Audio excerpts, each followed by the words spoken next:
Look at this.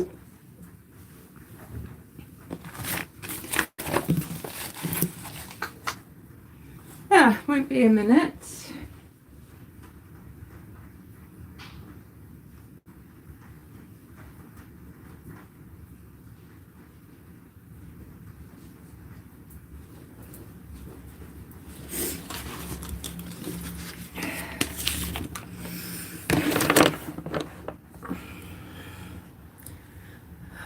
Gosh, I'm going to be fiddling with my hair and everything. Don't want to sit here doing that. How did I used to do this when I didn't feel like I was too uncomfortable? I don't know.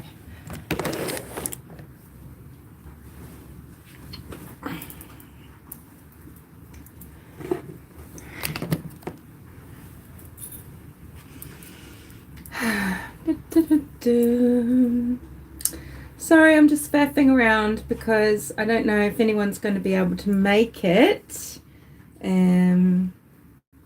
So I'm just going to sit here and just see if anyone turns up. And if not, well, that's okay too. Just going to talk about a few things. Of course, it would be great if Hey, Francesca, hello. Just sitting here, just sort of talking to myself. And I was just saying, if I can organize to get StreamYard on my phone, that would be really neat. Sorry, I will settle down. I'm just my energy's all over the shop at the moment. You know, I need something in my hands. I'll be a minute. 1 second.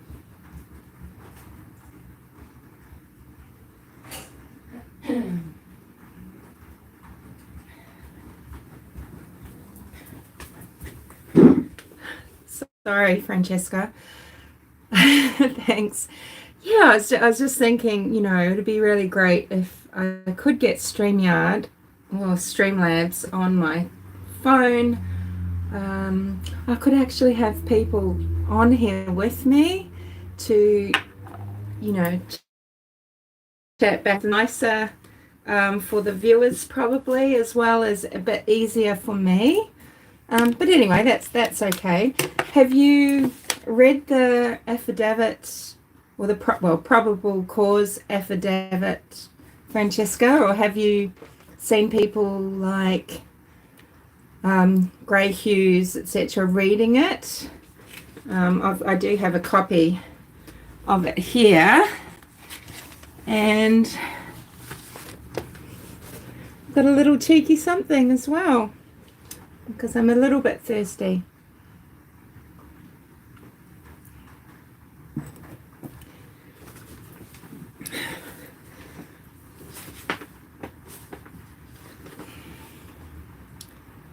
My main concern right now, my main emotion, good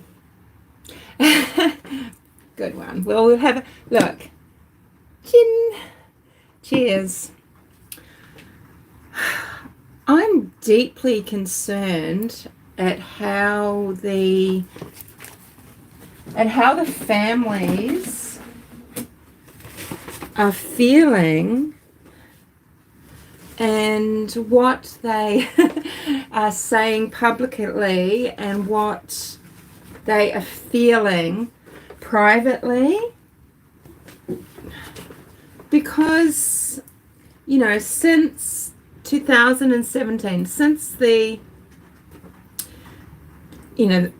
beginning, certainly since the press conference on, I'm going to get a migraine if I look at that light. Maybe I will get my shit together. Just let me get organized. This is really, really bad. I'm so unprofessional. Oh my goodness.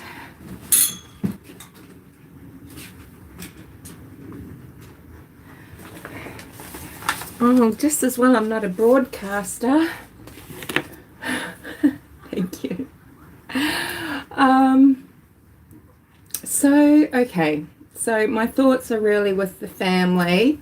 Sorry. Oh, God, I don't want to be mucking with my hair either. I just washed it and I haven't blow waved it, and it's all, because it's so fine, it just goes so flat. So why don't we just pretend that we haven't started yet? Nothing's happening. And I'll just do this because I know it really annoys people. It annoys me when I'm doing nothing but play with my bloody hair, right? So just try and settle down. And the way the light keeps changing, that's disconcerting as well. So maybe I'll just look off over here. So I'm really deeply concerned for the families of Abby and Libby and for the town of Delphi, because how are they feeling on a personal, private level? On a public level, they need to be showing, this continued support for law enforcement. They need to show a belief in them, etc., right? Because they want them to work hard for their dead children, and they want them to bring justice, and they're over a damn barrel, right?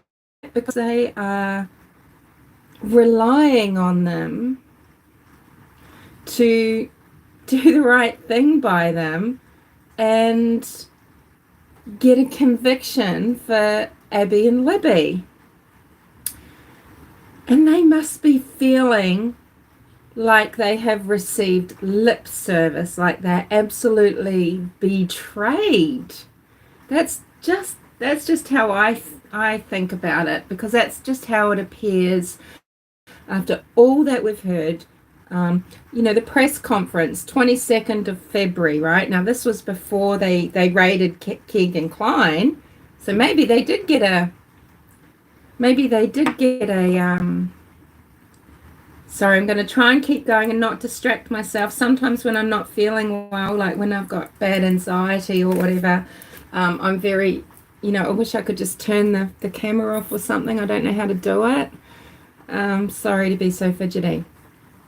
Since the 22nd of February 2017, there's been this begging for public support. Just that one little thing, right?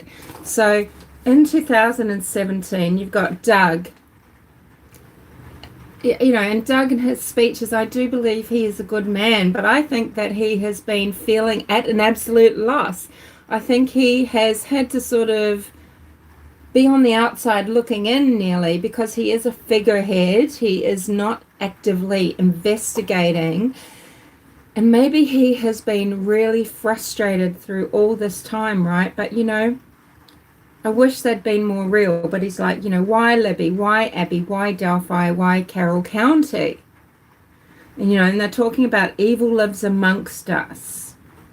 And, they're talking about what they had from Libby's phone, Libby being victim number 2 in the affidavit. They're praising her. She had the nous to record what we believe is criminal behavior about to occur. And, Doug Carter is stating evil lives amongst us. And if not caught, this will happen again. And of course, that was everybody's fear. They only released 3 words, down the hill. And that's why the podcast is Down the Hill, I guess.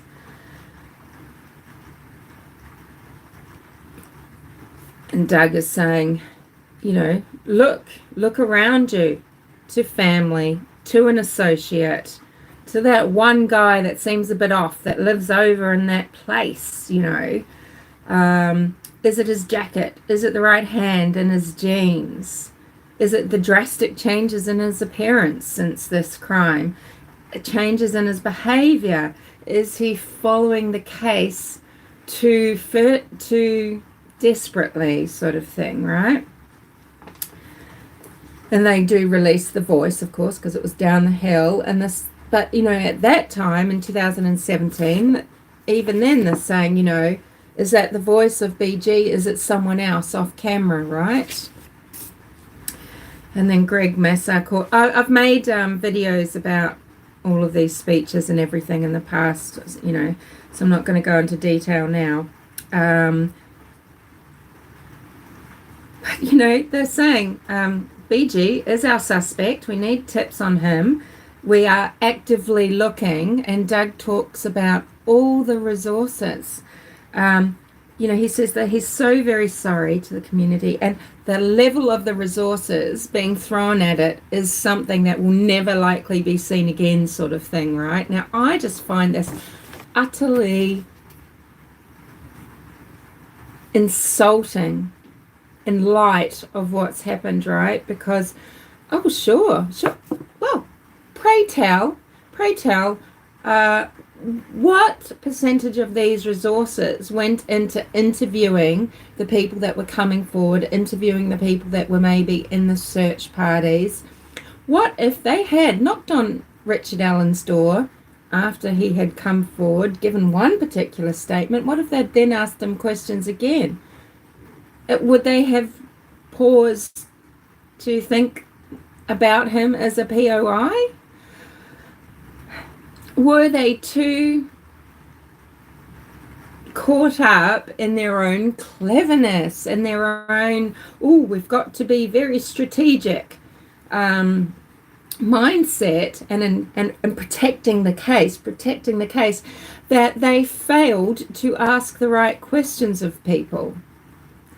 That they, you know, if they had door knocked again and again and made sure to knock on Richard Allen's door, maybe something would have triggered where they could cross-reference to the person that came forward, had his name, his address, whatever. Maybe they would have known to ask him, do you own a 40 caliber gun? But they haven't. And why? Well, maybe because they were so uptight about protecting the information of the bullet that they forgot to even be looking for the fucking gun. I don't get it. I don't get it. So what should we do? What should we do? Do we want to read through this probable cause? I mean, so many people have gone through it. I really want to study it because I'm sure there's some interesting tidbits in here. But what I can say about it in reference or in relation to Richard Allen is this. Richard Allen puts himself in the vehicle that was seen parked at the CPS building, even though he calls it a different name. He was wearing particular clothes that do superficially, if you will, match what BG was seen in the video. He places himself not just on the trails, and this was what I wasn't sure of until we got this. He places himself not only on the trails, but yes, on the bridge. And when does he do it? A witness sees him at the bridge. She's leaving the bridge. She sees the girls approaching the bridge. He is there at the same time as Abby and Libby at the bridge. He's in the clothes. He's parked at the CPS. I mean, we've got all these angsty, heartfelt pleas. Please come forward. If you are the driver of the vehicle at the CPS, come forward. Oh, well, he actually had. Yo, Mark. Yeah, and we want to think they're clever. And actually, we have been gaslit by LE into, oh, is it just me that's dumb? Because this doesn't seem right. It seems like bluster. Maybe we're just stupid because they are so smart. This is so strategic. We need another drink.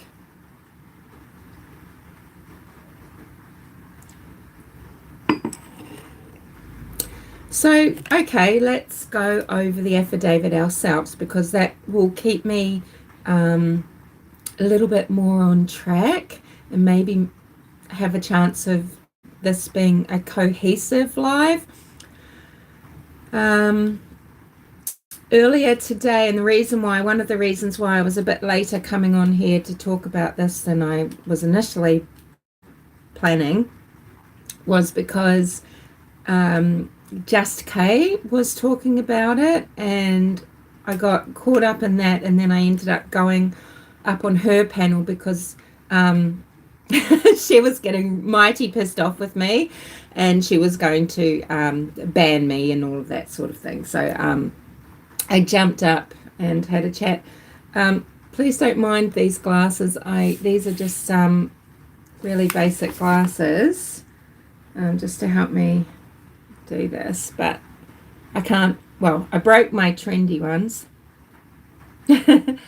So yeah, so I went up. I linked that in a comment under something on my community page, and because why I was getting a little bit stroppy, because hello, the reason why was because Kay was purporting that Ron Logan could very well be involved, and that there was a moving of the bodies, that the girls were actually abducted, killed elsewhere, brought back to the site and dumped. Now I know there's a faction of the world that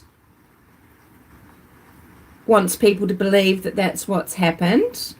I don't believe that's possible logistically. I mean, look, it's possible. I think it's highly unlikely.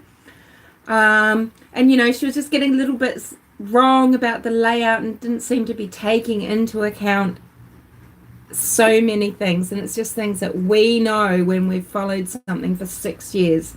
You know it very intimately.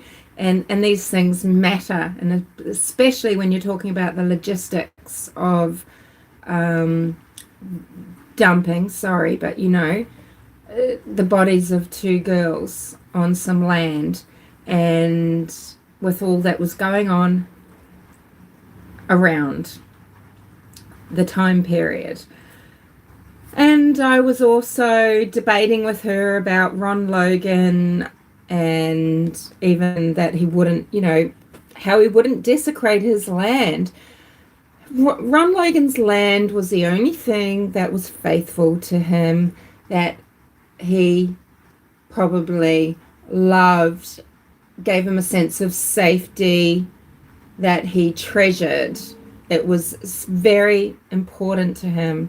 And Ron Logan, I don't believe, liked the bridge. I don't believe he enjoyed the idea of kids going there to cross. I mean, the idea of the trail and whatever lifestyle and exploring, yes, but he thought the bridge was dangerous, and he didn't just go around walking on the trails and crossing the bridge. People that were walking the trails were quite known.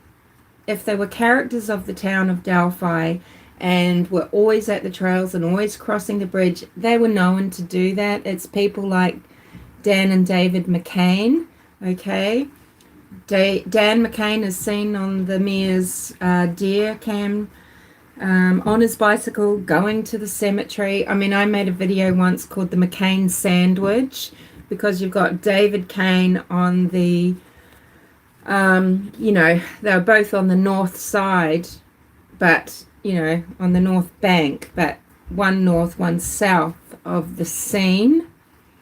I have discussed things that are intriguing, periphery characters, but really, has anything fallen into place? And you'd have to say no. And so, yes, was debating with Kay about that as well, because, as you probably know, I won't stand for it having the Ron bashes on this channel, because I think in this affidavit and in the search warrant, it's pretty clear that semantics really are a big deal. And when you've got language like proximity, then, that does not equal Richard Allen actually putting himself on the bridge and having witnesses to that, in the right time frame. Hey, German 112, oh, you're going to be prepare to be underwhelmed. I'm pretty tired. I'm feeling quite anxious. This is very scattered. But we're going to do our own version of what many people have done. And that is just skim through this affidavit, because that will bring up some talking points. So hopefully this is going to be an interactive live where as we go through, people can bring up points about it, because otherwise it's just going to be probably boring for everyone with me just going through it. So, and I will just say too, right, at the start, I mean, because is this such a shit show? Because all of the egos, the lack of teamwork, and the disjointed nature, because of all these resources being from all these different authorities and organizations, and no one is talking to anyone or sharing information even with each other, and they've all got their own ideas about what type of crime. The FBI, of course, probably undermining good old police work, because hey, we're the FBI and we are going to profile the fuck out of it, and that's why we think it's Ron Logan or something. Look, I think they were perfectly, ethically, morally in their rights, or in the right to go and search Ron Logan's land. I think that is just a dot, an I dotting T crossing exercise, that if they hadn't done it later and he was involved, well, shit, man, all hell breaking loose. So they've done the right thing, but people are clinging to this, and they are not seeing the language used, and they are using all type of intellectualizing, they're using debating skills to keep him in the mix, rather than using these other type of skills and knowledge of the case to actually throw it out. Yeoman says he's got a million things to say about this. Yeah. Should I just start reading it? Sorry, this might be really tedious, arduous life, but I appreciate you all, and you're hanging in there. But yeah, so what I was actually just saying just then, though, it was, Tobe Leesenby was the lead. His Carroll County Sheriff's Office was the lead, at least in 2017, right? Even though all the other agencies were immediately involved. So there's going to be a lot of swearing. Whose fucking fault was it that 3 days after that first presser, the big presser at the Methodist Church, just across the road from Richard Allen's house, 3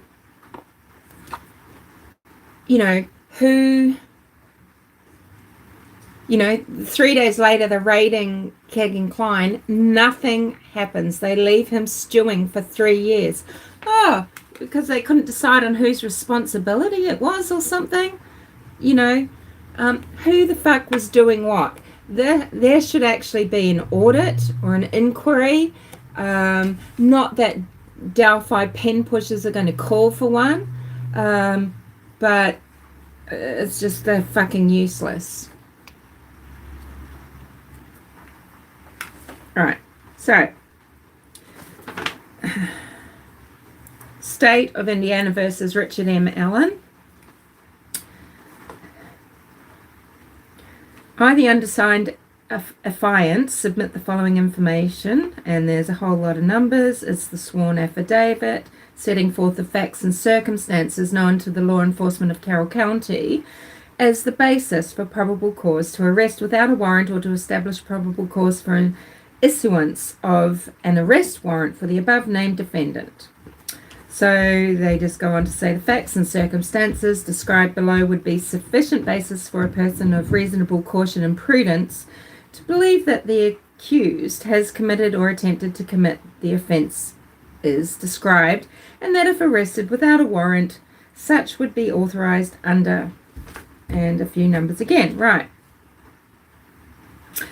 That the hearsay statements of witnesses contained herein are considered reliable and credible due to the witness's personal knowledge and/or are corroborated by the totality of the circumstances. That on February the 14th, 2017, victim 1, this is Abby is victim 1, and victim 2, Libby, were found deceased in the woods approximately 0.2 miles northeast of the Monon High Bridge in Carroll County. Their bodies were located on the north side of Deer Creek. It's the north bank, okay? It's the north, it's south, okay? Some people just, it is tricky to understand the geography of this area until you just have it. Like I've got it mapped in my mind now. Now, just Kay can say that that's piffle, that I couldn't, but I could actually go there and tour guide people through. Okay, I really could. And I know I'm capable of doing that, not only because I've studied this and seen videos, studied the area and seen videos and looked at the case for many years, but in real life, I can do this, and I do this to areas that I go and explore, wilderness, wherever, okay? But, some people, their spatial awareness or whatever, it's just, they have other skills. And sorry, I'm always acting like such a wanker. Sorry, Francesca. But you know what I mean? Like, I've got it down, right? It took a while, too, to sink in, to get it. But it takes a while. But I can understand it. Yeah, Gray, exactly. Gray could go and just show you around. I could do it. Quite a few people could. So you've got, the Deer Creek, because it's so windy, you've got a north bank, so to speak, and a south bank. And the north bank is sometimes a west bank, and the south bank is sometimes an east bank, depending on the longitude or latitude, direction of the river, of the creek. So they were on the north bank, but they're south of the part of the bridge where they entered, okay? And it's because they had crossed the creek. At the time, the Monon High Bridge Trail was an approximately 1 mile gravel trail terminating at the Monon High Bridge. The Monon High Bridge is an abandoned railway trestle approximately 0.25 miles long, spanning the Deer Creek and Deer Creek Valley on the southeast end of the trail. Approximately 0.7 miles northwest on the trail from the northwestern edge of the Monon High Bridge is the Freedom Bridge. The Freedom Bridge is the bridge that crosses Hoosier Heartland Highway. This highway wasn't always there in Delphi. This is a new highway. It was quite new in 2017, and Freedom Bridge was brought in from another state. I think from Indianapolis. Is that in another state? I don't know. Ask Adam on Sunny Justice channel, because Adam's connection may be a reason why I got very interested in the case, or in the story we should say, is because I think his family or someone in his family had that bridge on their property, and that bridge was actually sold or bought. Things are really sold rather than bought, aren't they? Moved to Indiana, moved there from out of state. And, to go over the new highway. And it changed a little bit of the navigation that the locals were used to.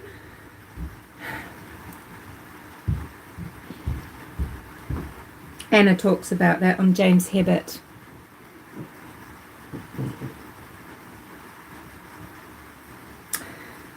Okay, so sorry, is the Freedom Bridge, which is a pedestrian bridge spanning State Road 25, Hoosier Heartland Highway.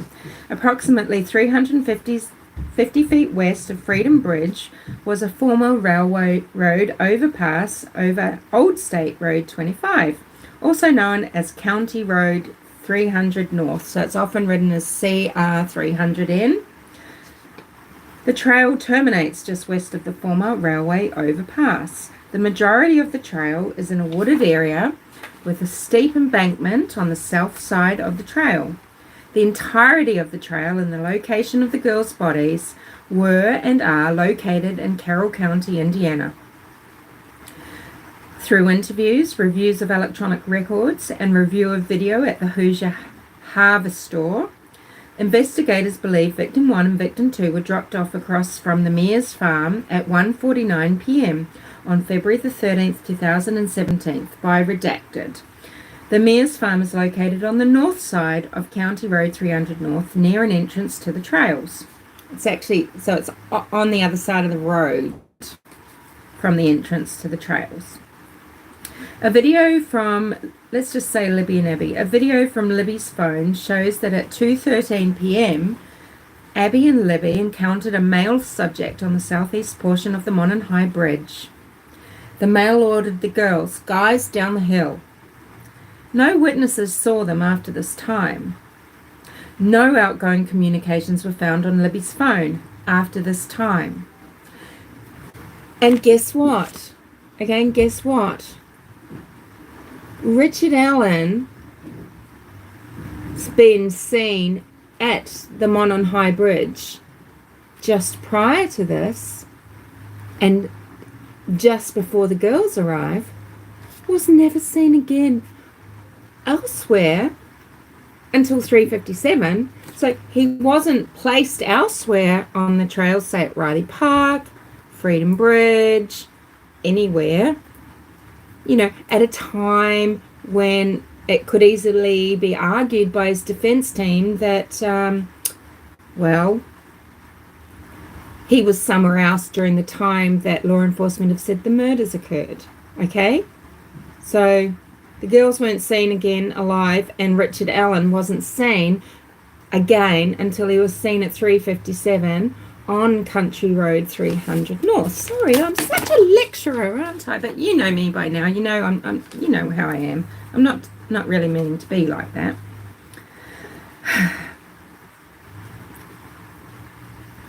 The video recovered from Libby's phone shows Abby walking southeast on Monon High Bridge while a male subject wearing a dark jacket and jeans walks behind her. Okay, so this is what we didn't see, and this is what the true Village of the Damned don't like to make videos about.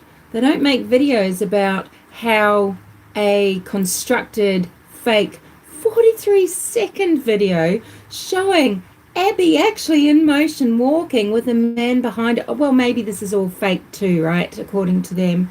They don't. They just say, they've proved that it's all fake and it's all photoshopped. But they purposefully do not mention, don't mention that 43 seconds, right? Don't mention that 43 seconds. Right? Law enforcement and the families that got to see the footage, the terrifying footage, they saw Abby perambulating, walking, alive, walking, one foot after the other, one Converse shoulder foot after the other on the bridge with someone, allegedly Richard Allen, bridge guy, coming up behind them. And then they hear probably Libby, and we know this from Anna's friend, okay? And then they hear a girl say, "Is that a gun?" "He's got a gun." Okay? We've known about a gun. We just didn't know about the bullet. We knew, how do you control two girls like that? They can't outrun a bullet.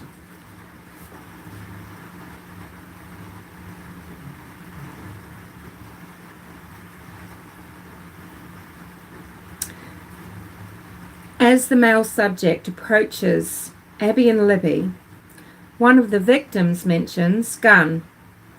Near the end of the video, a male is seen and heard telling the girls, "Guys, down the hill." The girls then proceed down the hill, right? And the video ends. The girls proceed down the hill.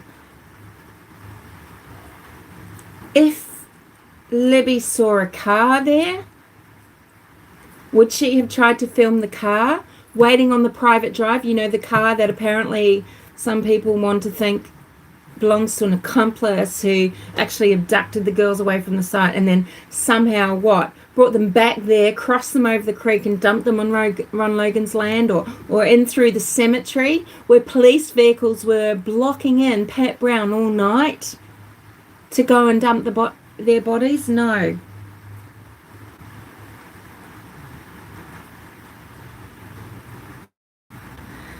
A still photograph taken from the video and the guys down the hill audio was subsequently released to the public to assist investigators in identifying the male. Abby and Libby's deaths were ruled as homicides.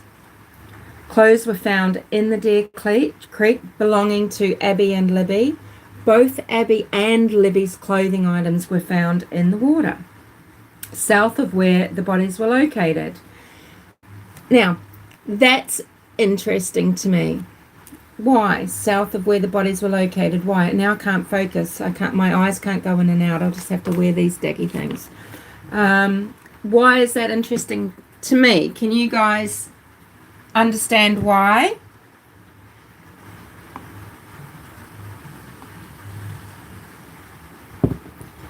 Okay, to me, south of the bodies is going again. So south of where the girls, let me draw it.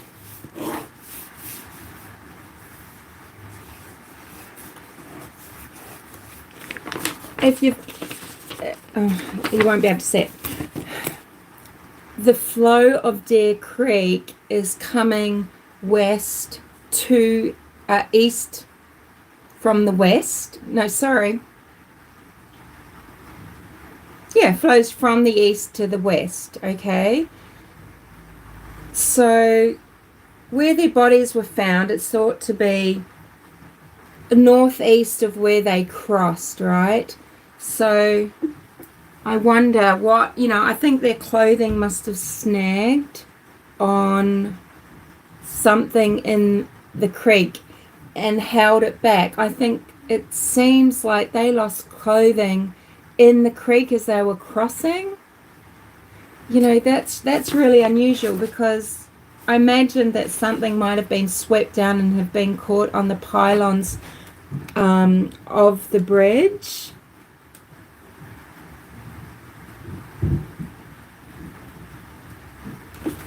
Anyway, let's just keep going. But that, I found that really interesting, because so they weren't carried away, and you'd think if they were, so yeah, were they shedding garments as they went through the creek, or did the perpetrator go back down to the creek with their garments and put them in the creek, but then they would have swept northwest? So by garments, is this Libby's shoe found on the south bank as they went in? And what of Abby's? Probably the top, but people talk of the hoodie. Did she lose a shoe also? It is quite peculiar, but hopefully more will come to light. We're just going to have to be really patient.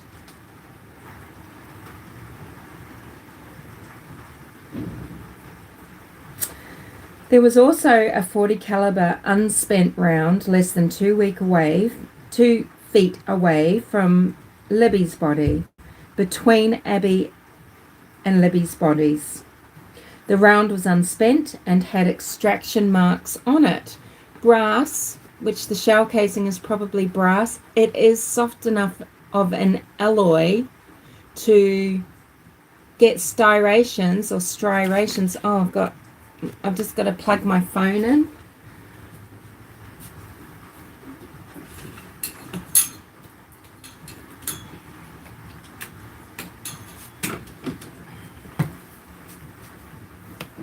Is that going to work?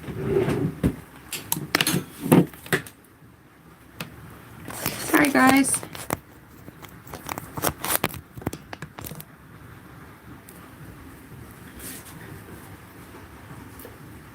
you wouldn't need to shoot something through the chamber for an expelled shell to be the only thing that would have striations, or is it, I don't know how to pronounce it, on the brass. I think even just it being into the chamber gives enough friction to leave marks, and they are identifying marks, which, okay, it's subjective, but no, they can mathematically measure these marks, the distances, etc. And he probably made a scary gun noise on the bridge and maybe forgot that he had done that when he got to the scene, and did it again, and the bullet came out. I don't know how these things work. Experts will tell us. But the bullet's right there. So there's people that are saying, oh, the bodies were brought back. Well, why the fuck would there be a bullet there? Now, we don't know about the murder weapon either. I think only maybe Francesca and Yeoman are hanging in there with me. Thanks, guys. We don't know about the murder weapon either. We don't know how the poor girls were murdered. He might have shot them. He might have used his gun, and Ron Logan maybe heard it, even though the wind was going from east to west, carrying sound away.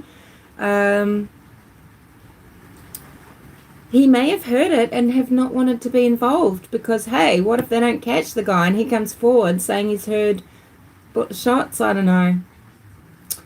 Anyway. Interviews were conducted with 3 juveniles, blank and blank. They advised they were on the Monon High Bridge Trail on February the 13th, 2017. They advised that they were walking on the trail toward Freedom Bridge to go home when they encountered a male walking from Freedom Bridge toward Monon High Bridge. One witness described the male as kind of creepy and advised he was wearing like blue jeans, a like really light blue jacket, and his hair was grey, maybe a little brown, and he did not really show his face. She advised the jacket was a duck canvas type jacket. Witness advised she said hi to the male, but he just glared at them. She recalled him being in all black. So one witness thinks he was in blue and was quite unfriendly and glared. Another witness in this group of 3 thinks he was in all black. Now, do we have 2 people or just human beings trying to recall things and at least not collaborating maybe before they come forward and just giving their own testimony free of peer pressure? Who knows, right? Because it goes immediately from saying she advised he was in a duck canvas type jacket, said hi, and he glared, to the next sentence. So you would assume, oh, that's the same person. But no, it's not the same person. Rather than saying a new name, so I mean, this is very poorly written, because rather than then saying a new name, they're saying, whilst she's advised that the jacket and the clothing was a particular way, they also then go on just to say she, inferring her, that same person, recalled him being in all black and had something covering his mouth. She described him as not very tall, with a bigger build. Well, we know Richard Allen isn't very tall, and he's got slightly bigger build around his middle.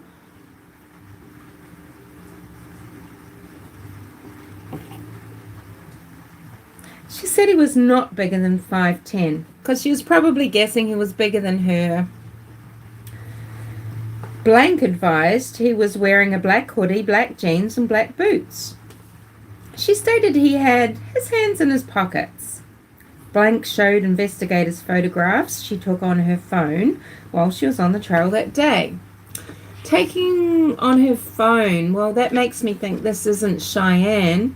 It's probably a much younger girl. I don't know. It's not Cheyenne, I don't think, because I think Cheyenne might have taken photographs on a camera.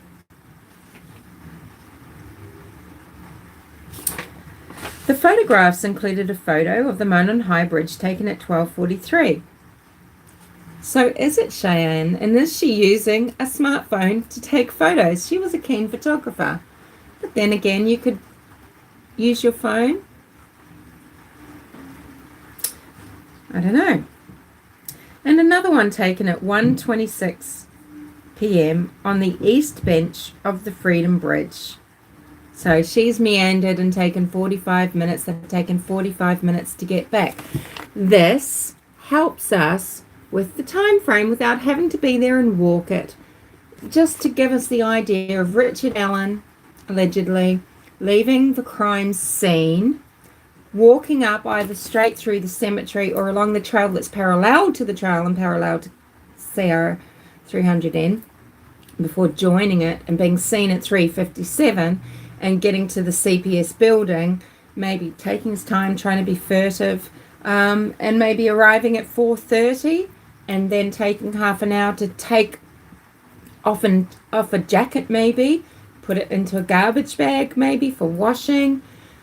He could easily describe to his wife why leaves and mud might be in the car.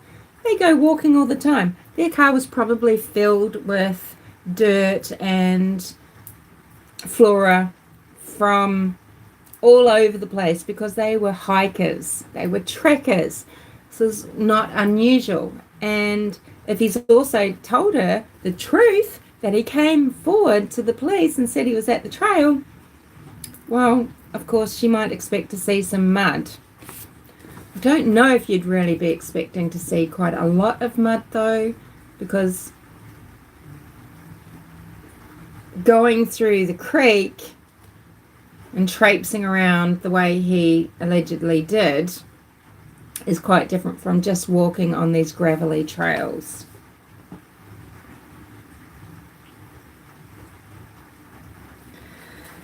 Blank advised after she took the photo of the bench, they started walking back toward Freedom Bridge. She advised that was when they encountered the man who matched the description of the photograph taken from Libby's video. Blank described the man she encountered on the trail as wearing a blue or black windbreaker jacket. See, they are writing all the witness statements all into this, just sort of this monologue, or, you know, into this, it's, yeah, I think there's a lot of something going on here. So, described the man she encountered on the trail as wearing a blue or black windbreaker jacket. She advised the jacket had a collar and he had his hood up from the underneath the jacket, so maybe a hooded sweatshirt. She advised he was wearing baggy jeans and was taller than her. She advised her head came up to approximately his shoulder. She advised Blank said hi to the man and that he said nothing back. So, again, do we just have this other point POV from another one of the girls in this trio? Or is this a separate occasion saying hi? I really need to study this a little bit and work out what they're trying to say here. She stated he was walking with a purpose, like he knew where he was going.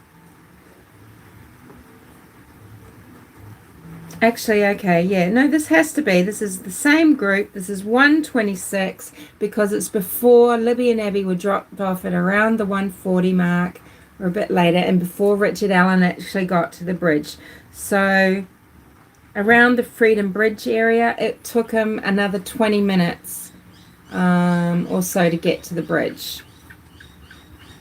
And she's saying he's wearing a hoodie, a blue or black windbreaker jacket, and that his jeans were baggy, and she remembers her friend saying hi and that he didn't say anything back.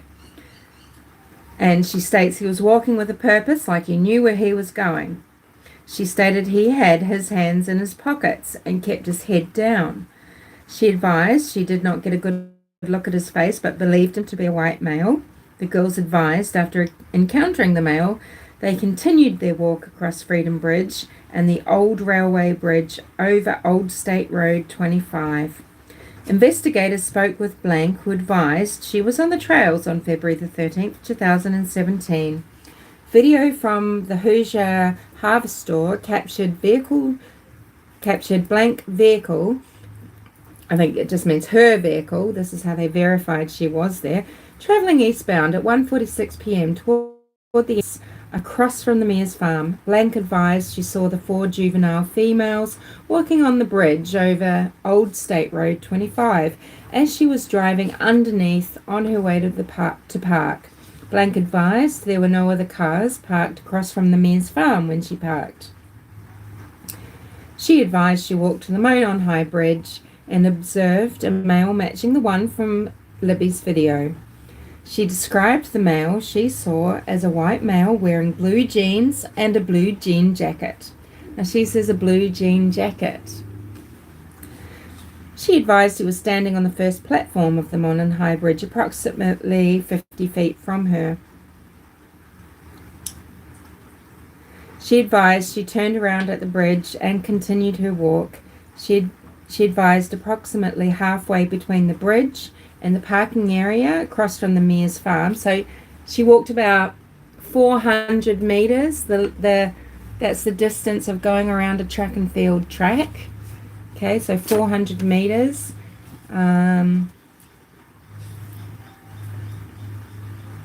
She encountered the girls. They were coming that way. Where are we? Sorry. She passed the 2 girls who were walking toward Monon High Bridge. She advised she believed the girls were Abby and Libby.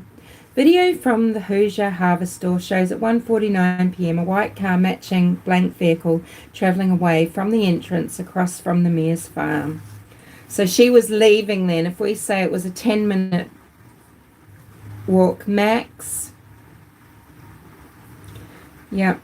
It just all fits. It just fits so, I don't want to say beautifully, but it just fits beautifully, right?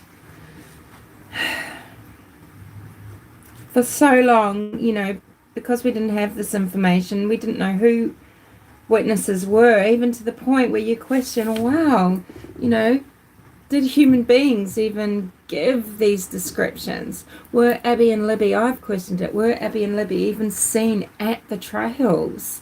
And we know they were, and we know the police had all this information, all this time.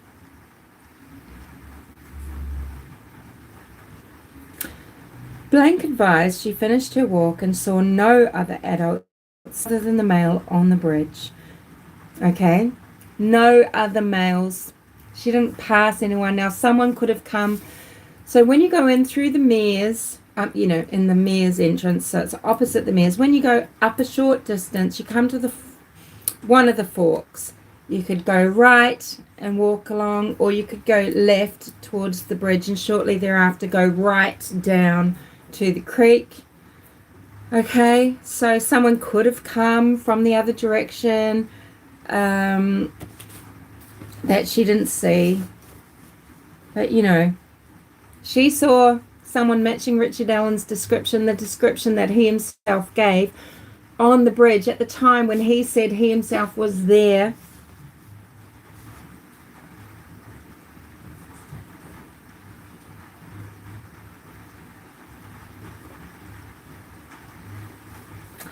All right. Finished her walk, no other male on the bridge. Her vehicle is seen on the Hoosier Harvest Store video at 2:14 p.m. leaving westbound from the trails.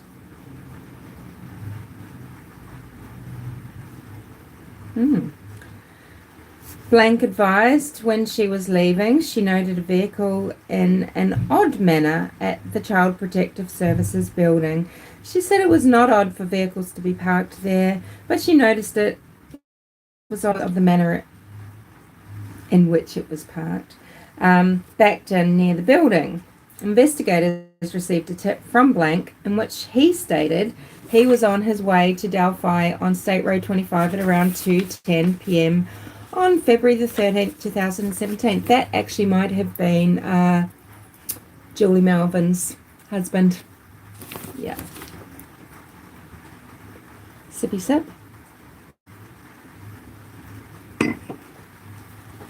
Now, he observed a purple PT Cruiser, or a small SUV type vehicle, parked on the south side of the old CPS building. He stated it appeared as though it was backed in as to conceal the license plate of the vehicle. And the prior witness seemed to think there was something strange about the way it was parked as well, so maybe she saw the same thing. Blank both drew diagrams, so blank and blank it should say, both drew diagrams of where they saw the vehicle parked, and their diagrams generally matched as to the area the vehicle was parked and the manner in which it was parked. Blank advised he remembered seeing a smaller, dark-coloured car parked at the old CPS building. He described it as possibly being a smart car. Blank vehicle is seen leaving at 2:28 p.m. on the Hoosier Harvest Store video. Yeah, so that camera is 14, 15, 16 minutes away from the area, so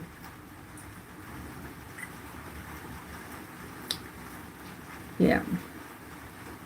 Investigators spoke with Blank, who stated that she was travelling east on 300 North on February 13th, 2022. It says it does mean 2017, and observed a male subject walking west.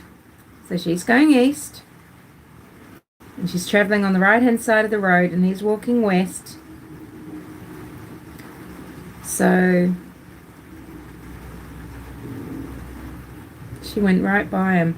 On the north side of 300 North, away from the Monon High Bridge, Blank advised that the male subject was wearing a blue-coloured jacket and blue jeans and was muddy and bloody. She further stated that it appeared he had gotten into a fight. I imagine the person was rather dishevelled. Investigators were able to determine from watching the video from the Hoosier Harvest Store that Blank was travelling on CR 300 North at approximately 3:57 p.m. Now, Blank was travelling at 3:57 p.m. They've worked it out from the Hoosier Harvest Store, 3:57. And we know from the time that they are nearer the bridge to the time being seen at Hoosier Harvest Store, there's 15 minutes or so. So this is interesting because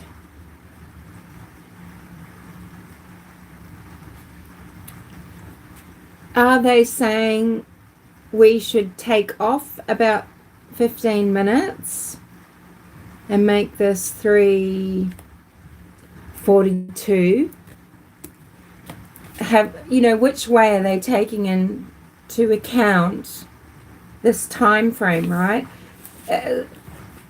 If they have worked it backwards from Hoosier Harvest Store,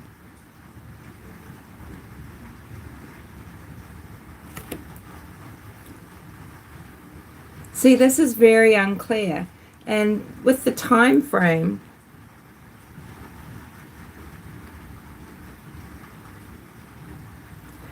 we need to know the time frame because we want to know how long this person was actually at the CPS building, if that indeed is their vehicle and where they were heading, before they drove off. Because you imagine he had to spend he might have been desperate to just race off, right? But I know this might be hard to understand what I'm saying here.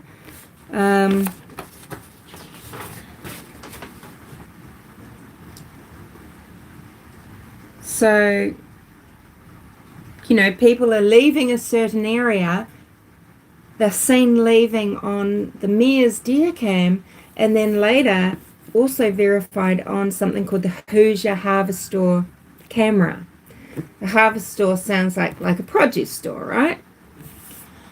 And there's a time frame. There's a time that it takes to drive that distance. And what are they saying here? Investigators spoke with Blank, who stated that she was travelling east on 300 North on February 13th, 2017, let's say, and observed a male subject walking west on the north side of so on the opposite side of her car. So she's looking through her car at him coming down toward her. Away from the Monon High Bridge, advised that the male subject was wearing a blue-coloured jacket and blue jeans and was muddy and bloody. She further stated that it appeared he had gotten into a fight.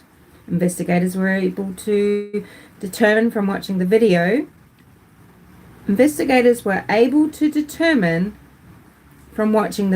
from the Hoosier Harvest Store that Blank was travelling on CR 300 North at approximately 3:57 p.m.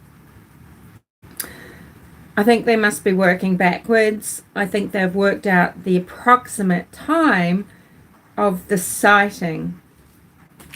And I think it's taken the perpetrator, if this is the perpetrator, say 25 minutes to walk up and to get onto that road. I think finishing at the scene at 3:30ish,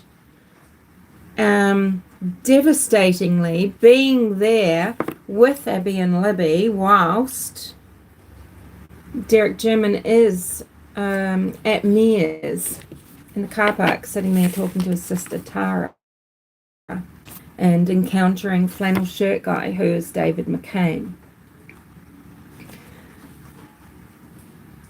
And I think that the car that this person is in would have been seen passing Hoosier Harvest Store, say at, 4:10.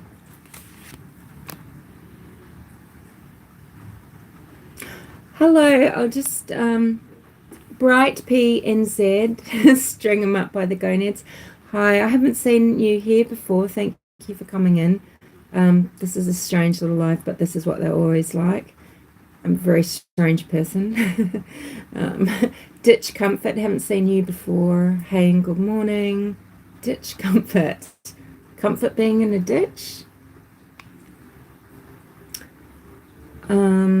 There's a lot of explanation, Yeoman says, as to why it took so long to come up with Richard Allen as a POI.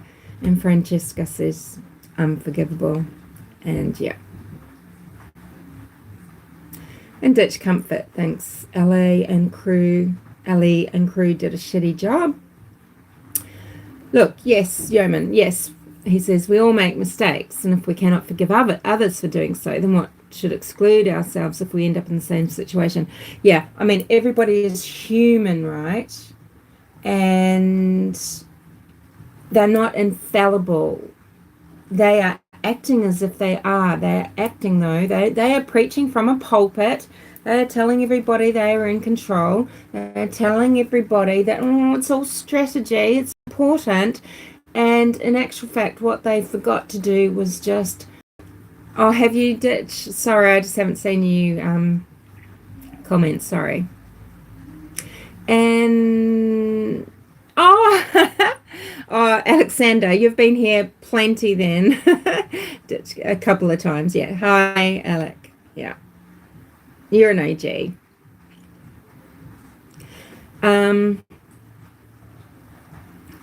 Amy, so we have Scotland. Okay. We have Norway. We've got an undisclosed location that might not even be on the planet, Yeoman?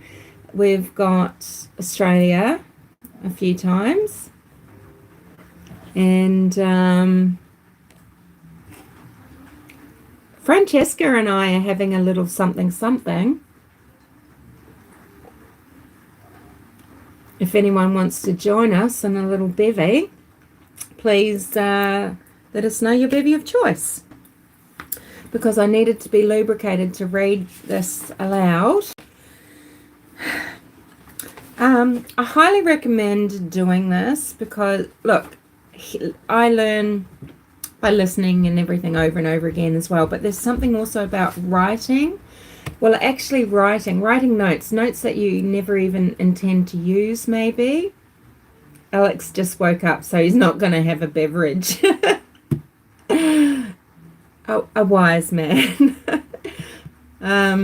Mark Klein, if he's still here. Are you still here, Mark Klein, MK Ultra? We got, drinking whiskey. Get into it.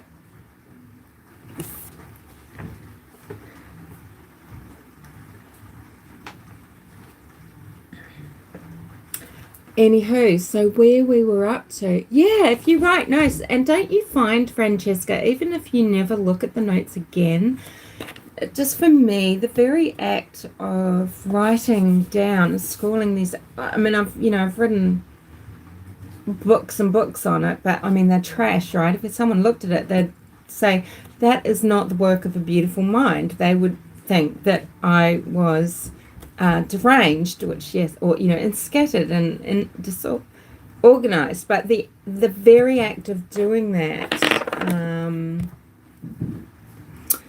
it it locks it in. Oh, now I've got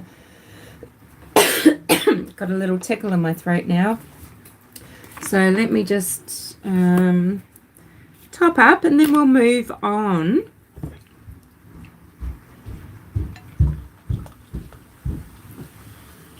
I didn't know what to have for this occasion.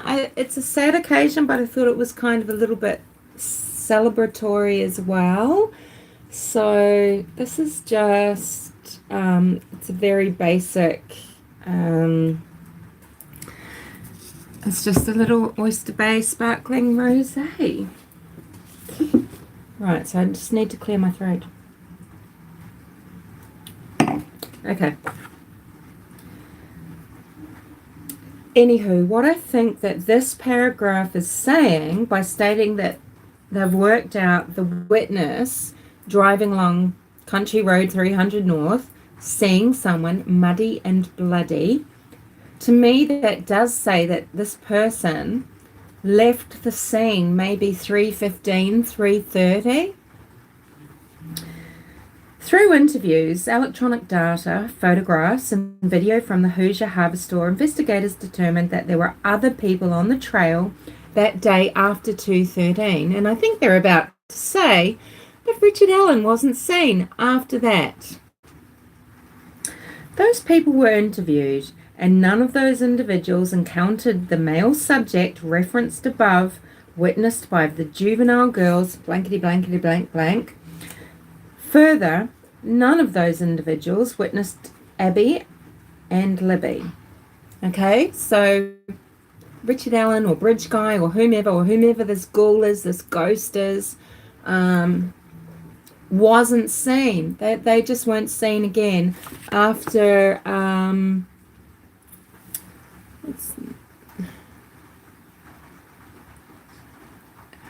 Yes, I know. No, I don't.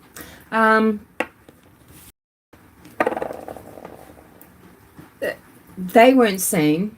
Okay, so yeah, this is when they were abducted.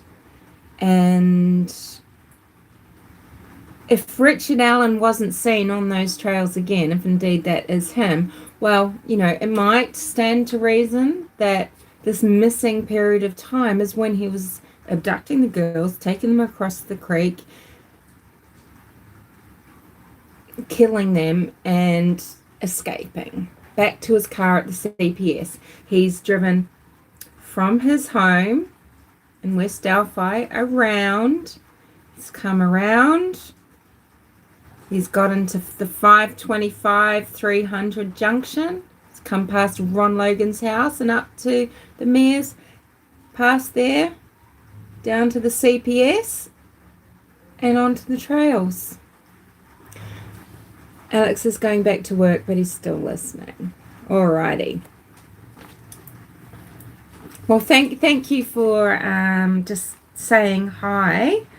Always like to see you here, Alex.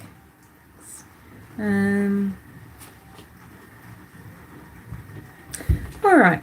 Investigators reviewing prior tips encountered a tip narrative from an officer who interviewed Richard M. Allen in 2017. Who might this officer be? Is this the officer that committed suicide 9 months after Abby and Libby's murder? Amy says she knows so little about this case.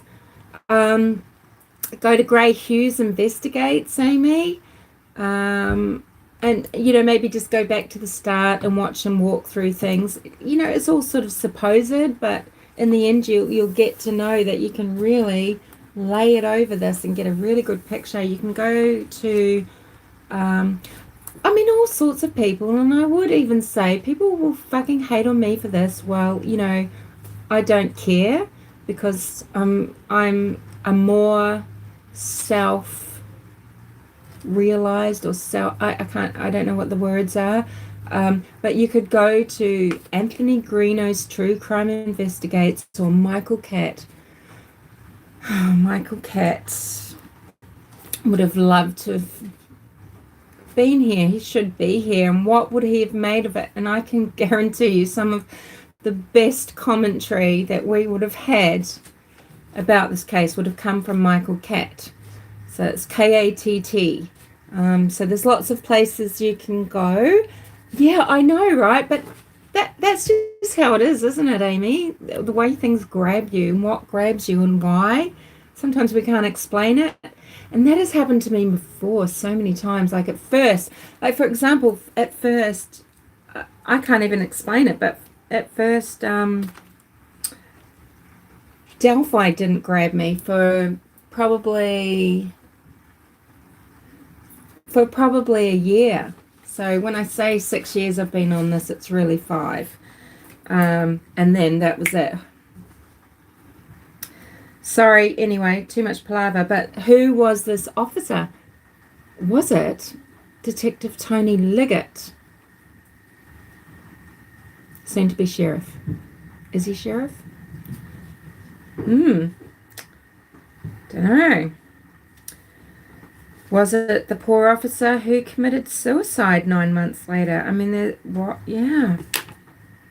Okay, the narrative stated, Mr. Allen was on the trail between 13:30 and 3. They're saying it in 24-hour time, 13:30 and 15:30, so we know that's 1:30 and 3:30 p.m. I'm so sorry.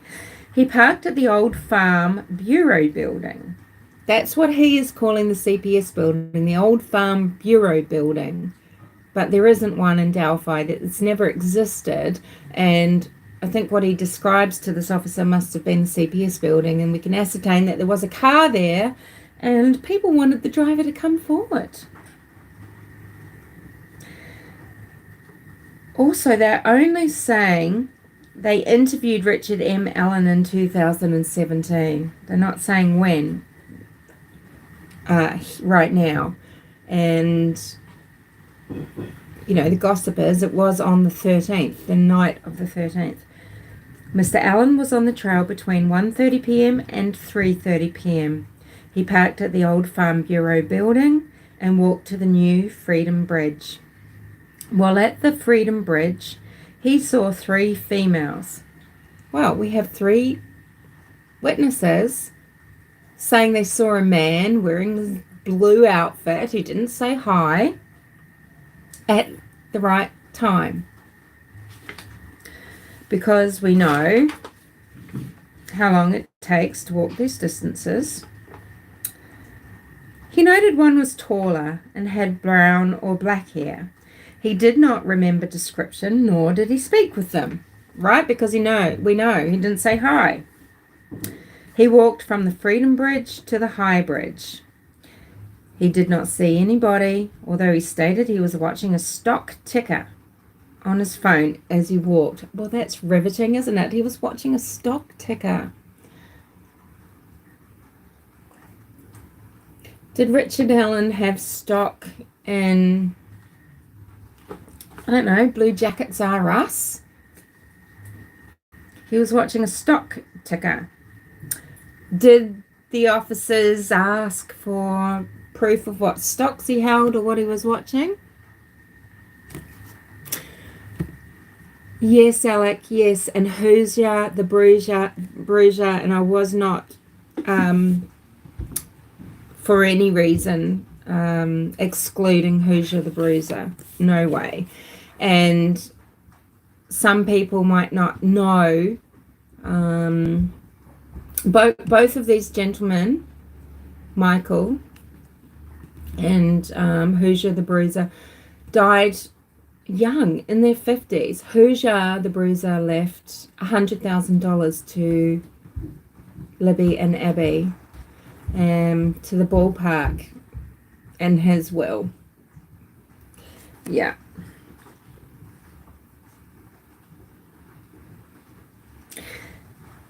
So he's walking along and he's not paying any attention, right? Because he's watching his phone. Was he watching his phone for Snapchat updates? Yeah, no one touched his guns, right? Oh, I don't let anyone touch me guns. Yeah, don't loan them out to anybody. So he's walking along, he's watching the stock ticker on his phone as he walked. He stated there were vehicles parked at the High Bridge trailhead, however, he did not pay attention to them. That's actually, I think, what he means is the car park. A car park, not the mayor's lot. He did not take any photo or video. Okay, how literally do we take that? He did not take any photos or video. Do we take that to mean in entirety? I personally suspect, I don't know if he risked taking photos. I don't know why. And I mean at the scene. Yeah. I think he's kind of an analog guy. His cell phone did not list an IMEI, but did have the following, and it lists the MEID number, it lists the MEID hex number, potential follow-up information. This just breaks my heart. Potential follow-up information. Who were the three girls walking in the area of the Freedom Bridge? So many missed opportunities. You know, so many reasons to go back and talk to Richard Allen. And yet, even if they weren't intending to talk to him, they haven't even knocked on his door. You know, like, and I'm not saying in quite the manner of Clara and Silence of the Lambs. But you know, oh gosh. Investigators believe Mr. Allen was referring to the former Child Protective Services building, as there was not a Farm Bureau building in the area, nor had there been. Investigators believe the females he saw included blank and blank due to the time they were leaving the trail, the time he reported getting to the trail, and the descriptions the three females gave. So, okay. What have they got so far? Well, they've just got a strange little man, you know, funny little man, who was at the trails, right? But they've also got that other testimony that we've already heard in this affidavit about Richard Allen himself not only telling people that he actually went to the bridge, stood on the bridge, walked on the platform. You've got the perfect time frame of, the other witness seeing him there and then knowing that Abby and Libby were there right then, heading toward him right at that time, just before the time that they were never seen again. God damn. Investigators discovered Richard Allen owned two vehicles in 2017. A 2016 black Ford Focus. I'm sorry because I think I've said Fiesta in other places. But Ford Focus and a 2006 grey Ford 500. Investigators observed a vehicle that resembled Allen's 2016 Ford Focus on the Hoosier Harvest Store at 1:27 p.m. traveling westbound on the CR 300 North in front of the Hoosier Harvest Store, which coincided with his statement that he arrived at 1:30 p.m. at the trails. Investigators note. Now, this is funny too, because didn't someone else say that they saw a grey vehicle? Oh, dear Lord, don't say that he met his wife there. No, sorry, take that back. That's just silly. But, you know.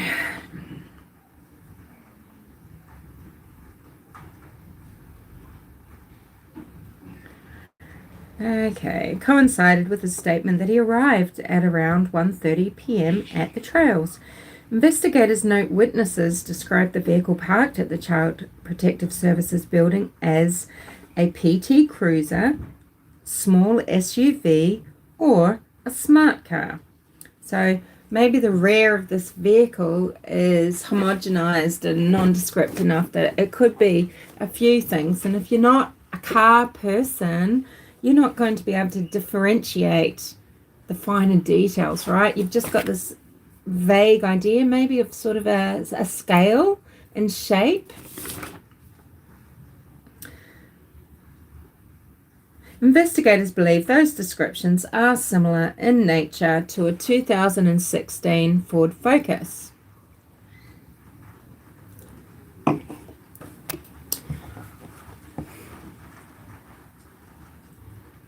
Joman112 says, do you think Richard Allen's witness report might be a case of a psychopath admitting to a crime in a concealed way, but believing else to be able to outsmart everyone else? Certainly possible. Certainly possible in the... Yes, I'll divert it now because this must be frustrating because we just need to read through this.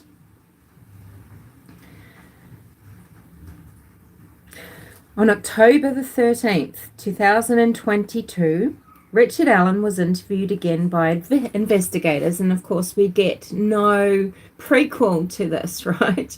Just leaps from all these witness statements. In 2017, it's not mentioning investigators spoke to witness blankety blank blank blank blank blank, loves a bit of a Macca's burger, in state prison. It doesn't say, after speaking with or during the course of investigations, we then went to Richard. It just jumps. Hurdles right over Klein interviews, the Wabash River search, etc. Right? Just go straight into, they are now at Richard Allen's property in West Delphi. October the 13th. He advised he was on the trails. So, okay, this is finally something that I find very interesting. Okay, so we have back here investigators reviewing prior tips. Okay, so they were reviewing prior tips.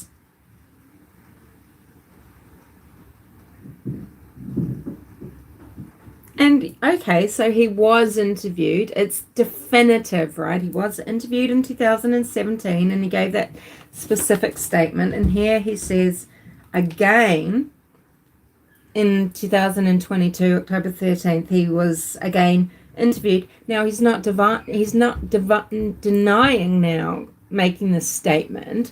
It's definitely him. He's saying yes. He advised he was on the trails on February the 13th, 2017. He's also stating he saw juvenile girls on the trails east of the Freedom Bridge and that he went onto the Monon High Bridge. Richard Allen further stated he went out onto the Monon High Bridge to watch the fish. People go, oh, you don't watch fish. You can't see fish from a bridge. Yes, you can. You can watch fish. You can watch fish run in streams under bridges from a height. He when people are lying, there's always a little bit of truth.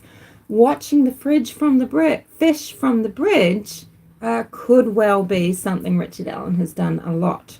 Maybe it was done because he's there at the bridge quite often. Because now, just okay, didn't like how I am bringing in Richard Allen's fantasy location, etc. There could be a million other motives, connections, etc. as to why this crime was committed. Sure. Still, I believe Monon High Bridge was a fantasy location for Richard Allen. I think that he probably had walked across this bridge many times. I think he does do things like I think he does things such as watch fish from bridges. I think he's watched fish from bridges with his wife. I think he's watched fish from bridges without his wife. I think he's walked trails, and I think he's walked woods. I think he's gone off the beaten track. Whenever I go somewhere, I might explore it first through other people's images, through Google Maps, through hard copy maps. When I go there, I really am confident that I can navigate around difficult landscapes.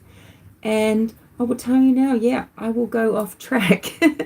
And I think that's the sort of thing that Richard Allen is doing. And okay, people laugh at that and everything, but he's drawing on something, right, to make it up. Someone that wasn't in that lifestyle and so comfortable with trails and with the Delphi trails and with, sorry, I'll try to stop moving so much, and the systems there and everything, like the creek systems and the systems of the ebb and flow of the seasons and the animals and things. They might have come up with something else. They might have said, I was there because I was just, sitting and meditating on my life and that sort of thing, right? But no, he can come up with something because in his psychopathic mind, this is perfectly plausible. So he says that, yeah, he went out on the Monon High Bridge to watch the fish. Later in his statement, he said he walked out to the first platform on the bridge. He stated he then walked back, sat on a bench on the trail, and then left. This is the bench that Gray Hughes says that what if the perpetrator was sitting on this bench and just watching, and he knew, because he knew that everyone that might have been up near the bridge had gone past. There was no one there. So when these two girls come up to the bridge, he knows there's no one else up there. If he went up there now, it's him and them. And he even admits to sitting on this freaking bench. But then he says he left. He stated he parked his car on the side of an old building. He told investigators that he was wearing blue jeans and a blue or black Carhartt jacket with a hood. Carhartt appears to be a brand of workwear, and not really basic workwear, but workwear that maybe you can wear as a street style as well. I'm being very loose here with these terms, but it's not just workwear that is working on the roads and it's got highlight and it's got this and that, but it's just well structured, good fabrics, well made workwear that actually in this current day tries to look quite appealing to younger, more hip people that might be looking for workwear and don't want to look like the daggy old Richard Allen crossing the bridge, allegedly on the 13th of February 2017. So He advised he may have been wearing some type of head covering as well. He further claimed he saw no one else except for the juvenile girls he saw east of the Freedom Bridge. Now, isn't it interesting that he doesn't say that he saw the woman who saw him nearer the bridge? Now, he could just be forgetting, but I wonder if he thinks he's being smart by not saying her, who's clearly a woman driving her own car, and if he thinks it's safer just to say these three girls. But I think Richard Allen was frightened by three little girls. I think three little girls, because they acknowledged him and the woman probably didn't, I think that's why he's come forward initially, maybe.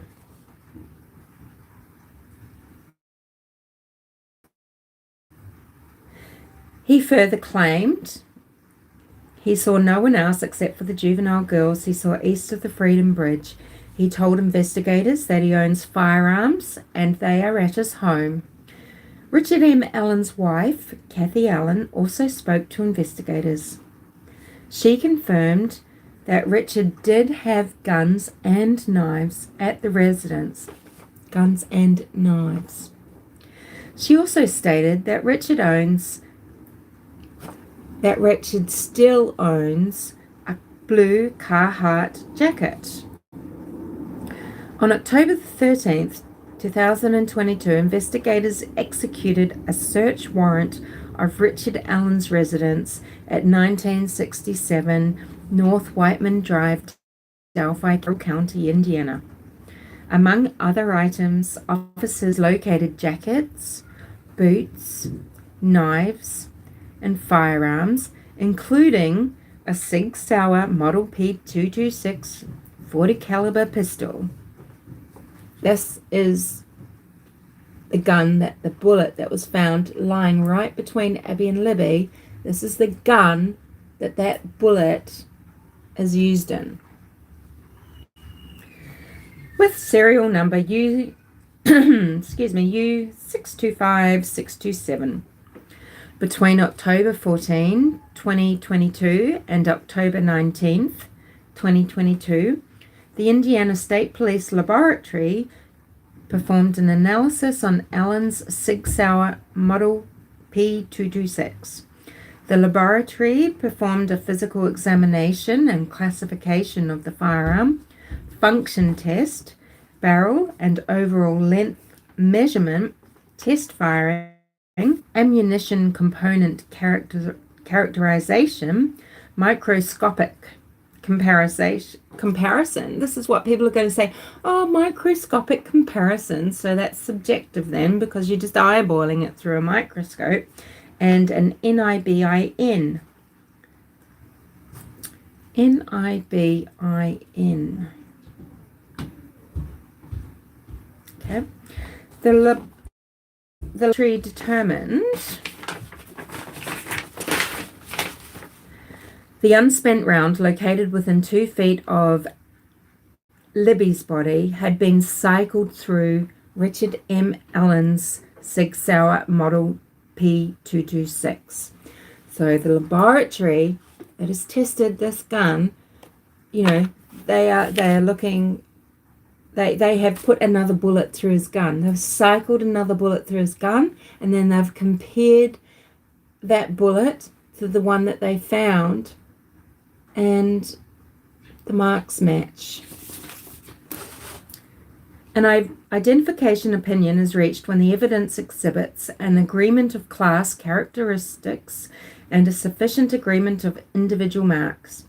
Sufficient agreement is related to the significant duplication of random striated/impressed marks as evidenced by the correspondence of a pattern or combination of patterns of surface contours.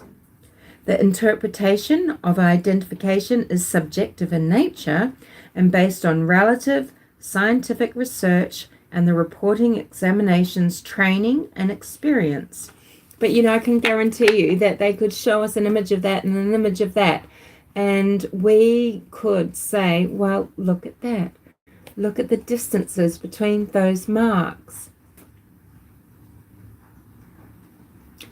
John Smith. Hello, John Smith. Yes, a lot of men wear blue jeans, blue hoodies, or black jackets.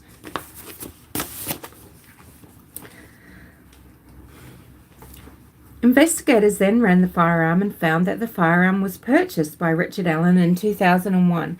This was a weapon that he held dear. Maybe it was his first weapon that he bought as an adult. You know, as a young male. You know, he bought this weapon. Did he buy this weapon? Oh no, 2001. Okay, no. So he was into his marriage. Okay, so had he bought weapons before and after? What else has he done with this weapon? Is this weapon special in some way? Did he buy it for a reason? It's a pissy little gun.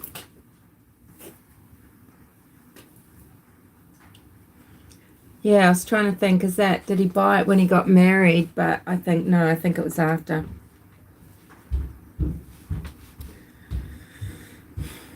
Richard Allen voluntarily came to the Indiana State Police Post on October the 26th, 2022.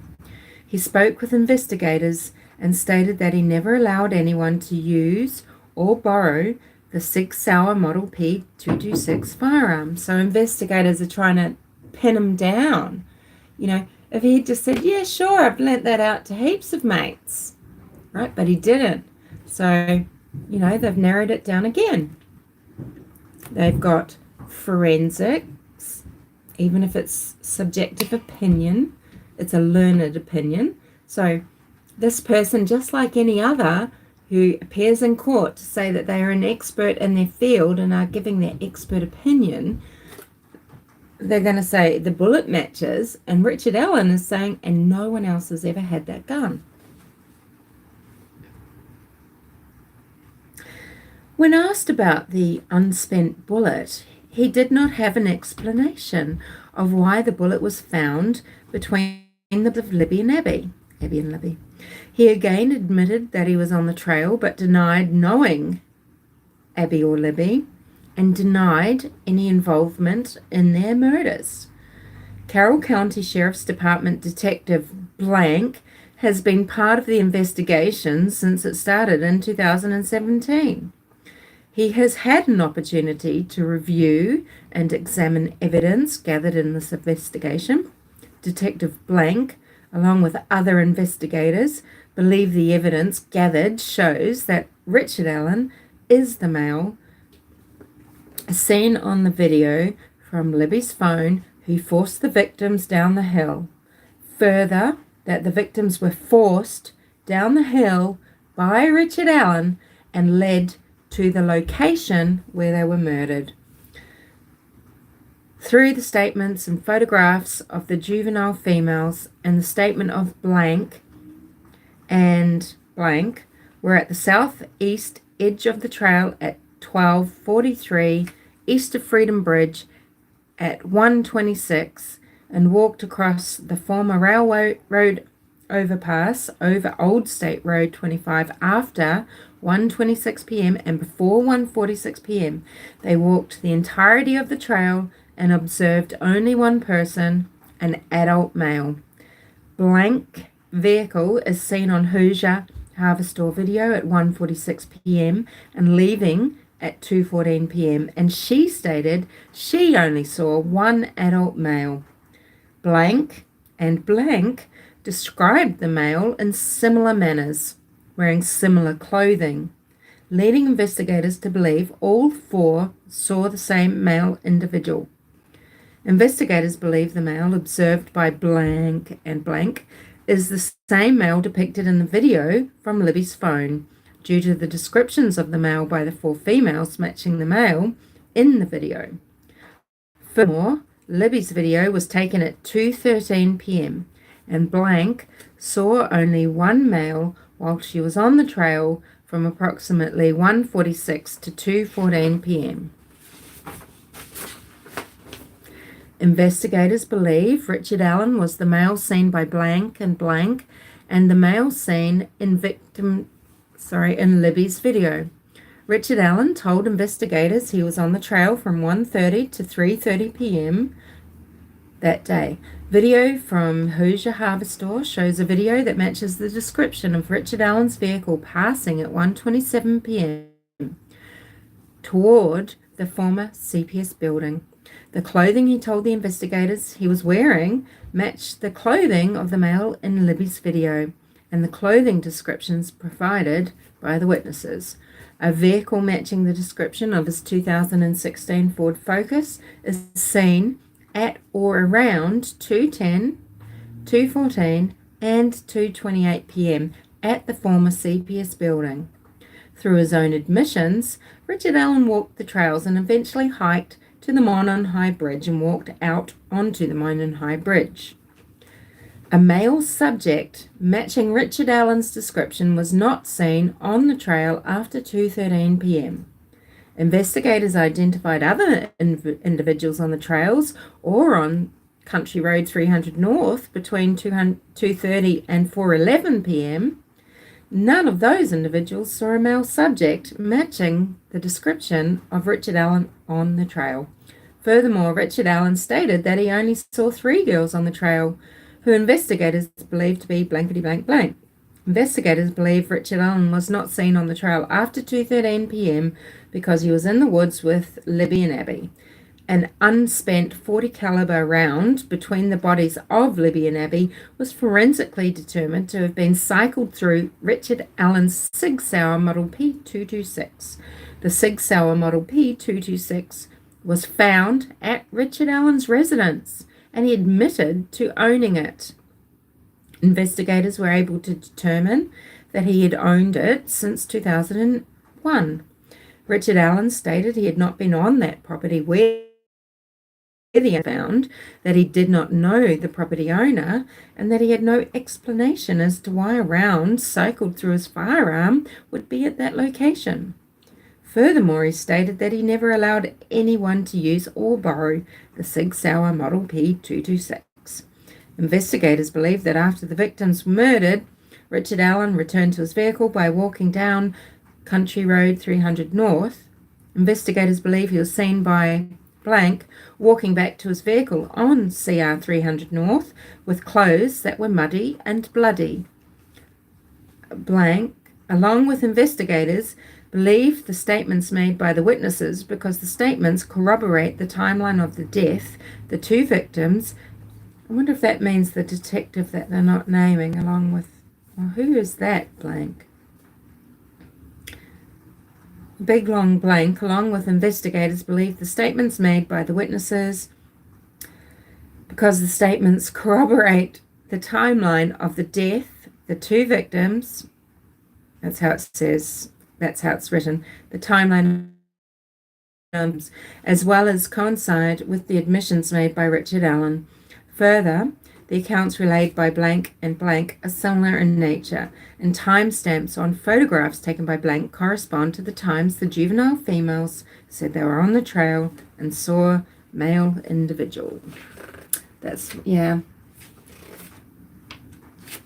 Just not sure that someone was a...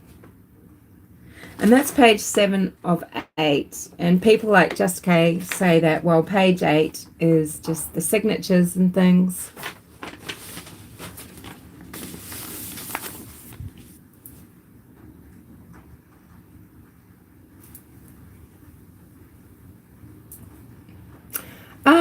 John Smith saying that the police have already claimed that they believe another person is involved. Maybe the bullet was planted. Well, McClelland is saying that. I'm not sure that everybody is, although we do have Carter talking about tentacles and things like that. Yeah.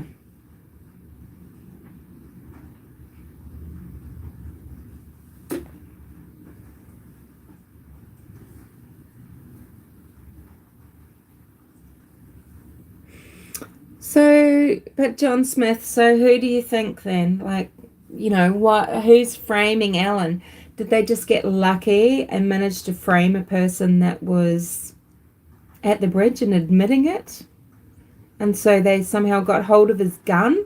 Must be someone that's really, really close. Wouldn't you think that Richard Allen might think, shit, I have been framed. Wow, and what? They're asking me about my gun?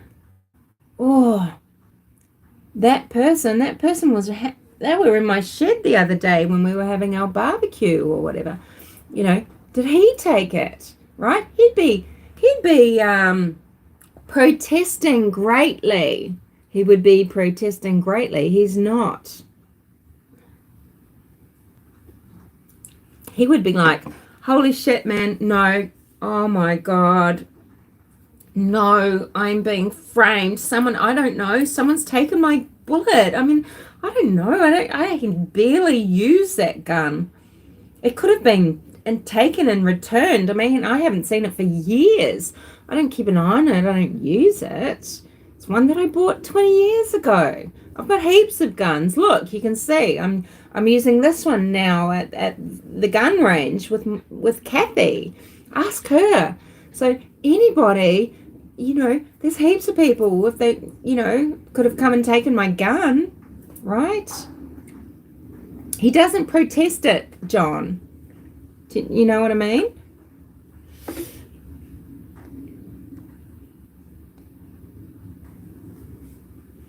Look, hey, a framing theory, collaborators, it's all possible. Okay, some things are more probable, aren't they, than others?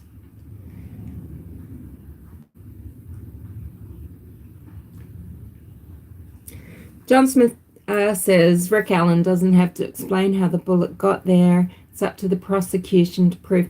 Of course, the burden of proof is on law enforcement always. And the reason we need a burden of proof of guilt to be on prosecutors and on a jury of our peers, it shouldn't be, it's not up to people to prove their innocence. We have to have it, that our guilt needs to be proved. That this is the only just way, right? That is a protection. We all know this. We know that they're going to have to prove it. We don't know what else they know. I mean, it does seem to me like they have... Oh, Randy Gravitz just live with something about witnesses who should have seen Richard Allen somewhere. I couldn't read the rest of it. Now that I've worn my glasses, now my eyes are weak, so I have to keep them on. Yeah, I mean, look, John, Devil's Advocate is a lovely game. I mean, I play Devil's Advocate all the time, and that's why I get in a lot of trouble sometimes, because that's all I'm doing. And it's a great exercise. But here's the thing, John, is we've always been told that people smarter than us and these great strategizers, we've been told for 6 years that we're not going to be told everything, that of course things are being held back. Kelsey German herself has said that, well, she knows of a couple of things that law enforcement know that aren't being released to the public. I mean, did she know about the smoking bullet, so to speak, or the non-smoking bullet?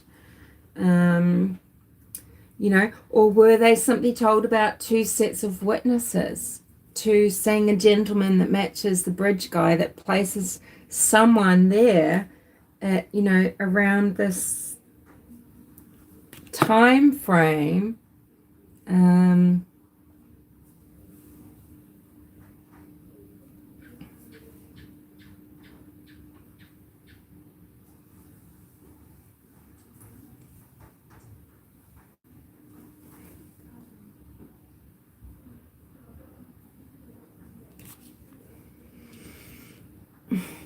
for someone to frame Richard Allen, did they just get lucky? Did they say, did they lure him there? Did they catfish this stupid asshole because oh, come and meet me at the bridge, and he was there, and he can't say it really because he was there to have an affair, and he doesn't want to admit it because Kathy, and now he feels like a doofus, and maybe he didn't walk back along CR 300 North bloody and muddy, I mean, and maybe that's why he didn't drive through town and went the long way round.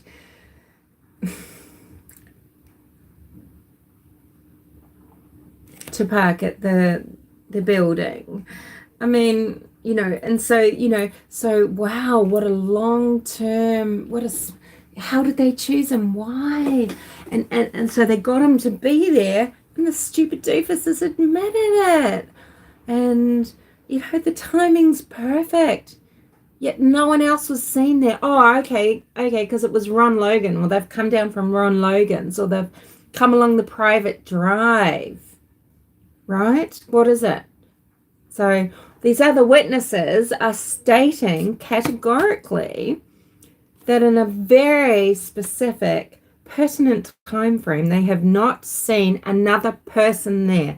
This male, this one and only male, even though there are other people around different parts of the trails, sure, but the witnesses at the time that Richard Allen is admitting to be there, and at the time when the girls were abducted off the bridge, no one else was around. So the people that maybe catfished some patsy to get him there, they were waiting at the other end, abducted Libby and Abby off the bridge, and then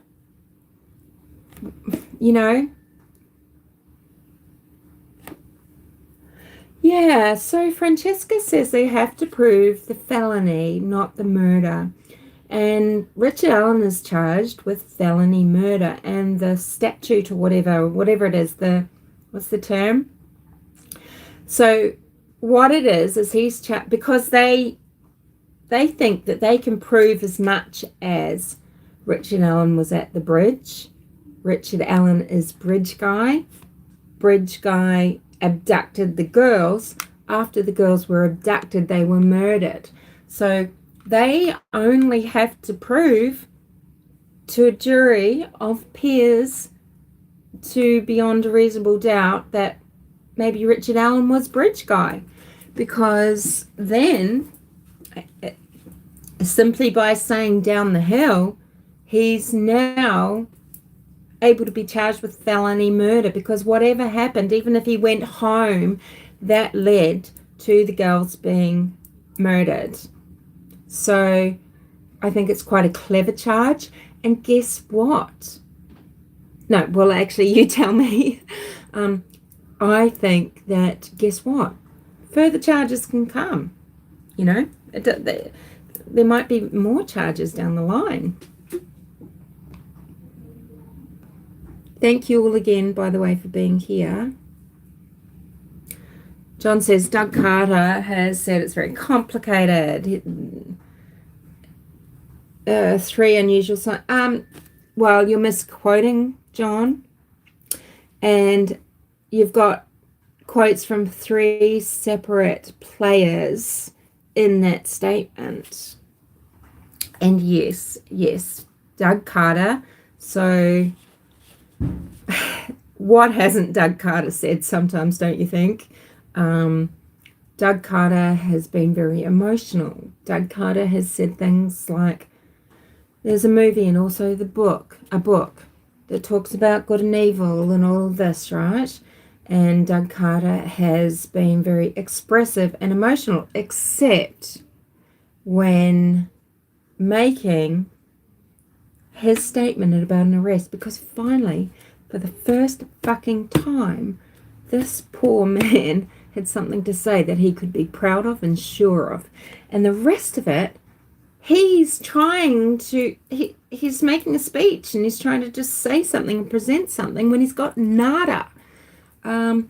So, John, yes, so you do. You know, there was just law enforcement, right? So, three different speakers there talking about actors, talking about, now I can't fucking remember what you said. So, yeah, Doug Carter said, he's the one saying it's complicated and there's tentacles and things, right? Not the only actor, well, that's McClelland. And, the three unusual signs, well, that's Robert Ives. I say to this day that Robert Ives did not say non secular. He did not say non secular. He said non sequitur. And because it was just fucking bizarre. It was just bizarre. And yeah, who knows what this little twat has done at the scene, right? Because he is a very strange little man. He's a very strange person, in my opinion. And yeah, he's done some very strange things at the scene. And I think it's things that don't kind of make sense. So what would it mean to be non sequitur? Well, what would make sense? What would make sense in sequence for different type of offenders? Things that people might perform after the murder itself or during or whatever, right? To create these three things. So if you think about it like that, so if you think, let's say just Roland Kenmains of Unsolved No More, and so he says that he looks at crime, and these he looks at motives as he remembers it ironically by gunshot residue, GSR. Greed, sex, revenge. So, greed, it's kind of self-explanatory. It might be a wife murdering a husband for insurance money, or someone murdering a business partner, or that type of thing. And greed can be expressed through many things, right? Same with sex. So sex can be that, that the feeding of emotion and everything, and it, it doesn't have to be a sexual event, a sexual assault, but it's that tension release. There's a whole, you can bring in a whole lot of things that would fit under that heading. Same with revenge, okay? And each of the people committing those types of crimes, different types of crimes, might leave the scene a different way. And this is where maybe some staging comes in, right? So the person that's getting revenge might want it, revenge is a dish served cold, but they might want to make it just look like a random attack, okay? A random attack.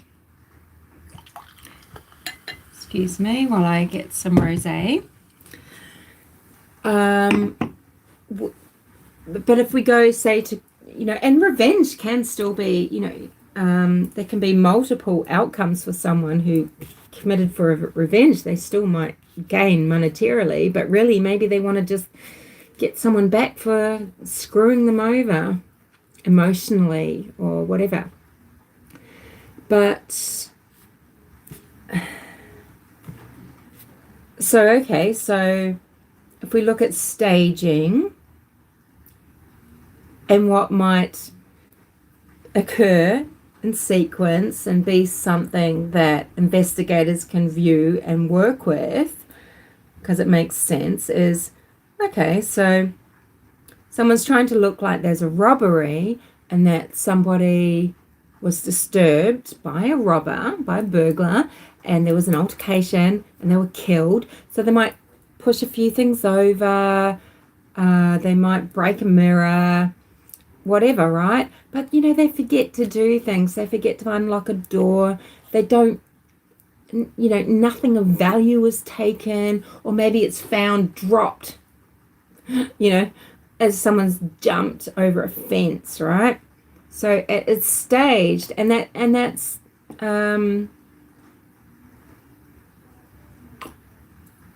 slip. That's an expected thing. So that's not non sequitur. So if someone maybe, well,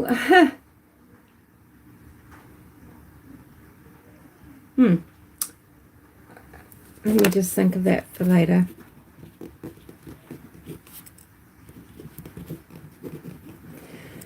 So,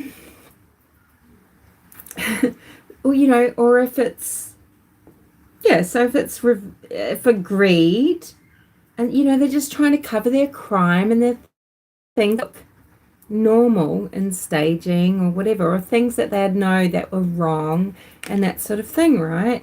But this one was non sequitur because maybe, this guy had no fucking clue. Maybe he's halfway See, staging, when a crime is committed for one reason, but they want to make it look sexual, pants are partway pulled.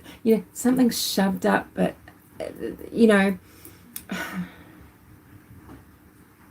I talked about that in my staging series anyway.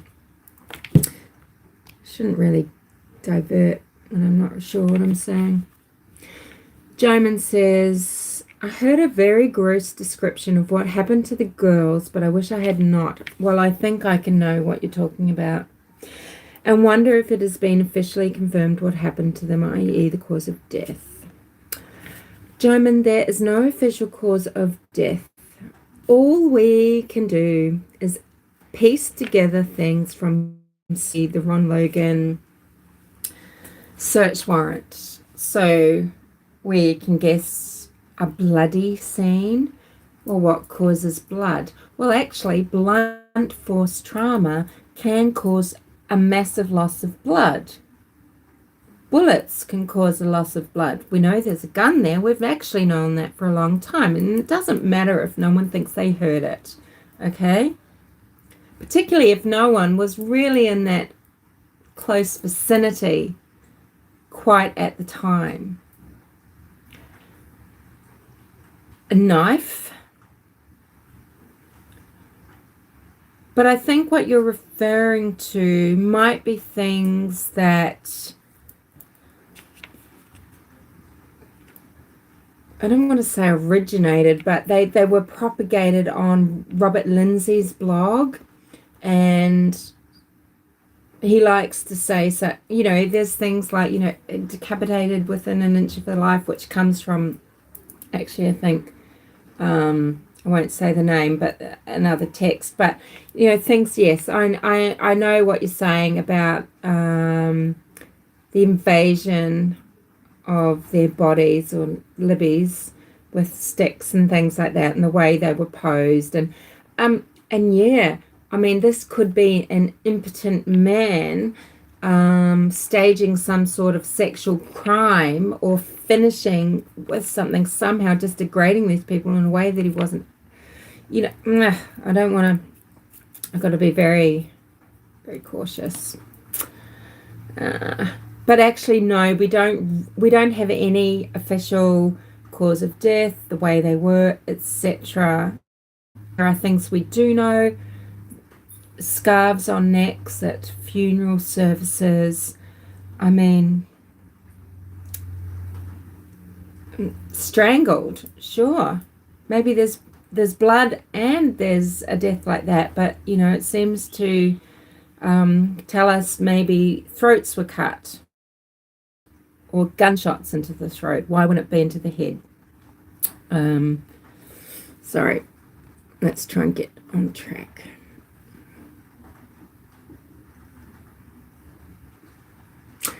Oh, Francesca, so if you look up, hopefully I've filed them properly. I file nothing properly, and my playlists are so decrepitly messy. And there's things missing out of some, and they're in random playlists and things. But if you look up the Delphi playlist, or if you search on my channel for, staged murders, and what I do, there's a Brisbane forensic criminologist, well, she's based here, Um, but she wasn't born in Australia. But her doctorate from Bond University on the Gold Coast was to study staged crime, staged murders, and was a massive study. And it's very interesting, and so I talk about that. So I would have posted that soon after the Ron Logan search warrant was released by the murder shits.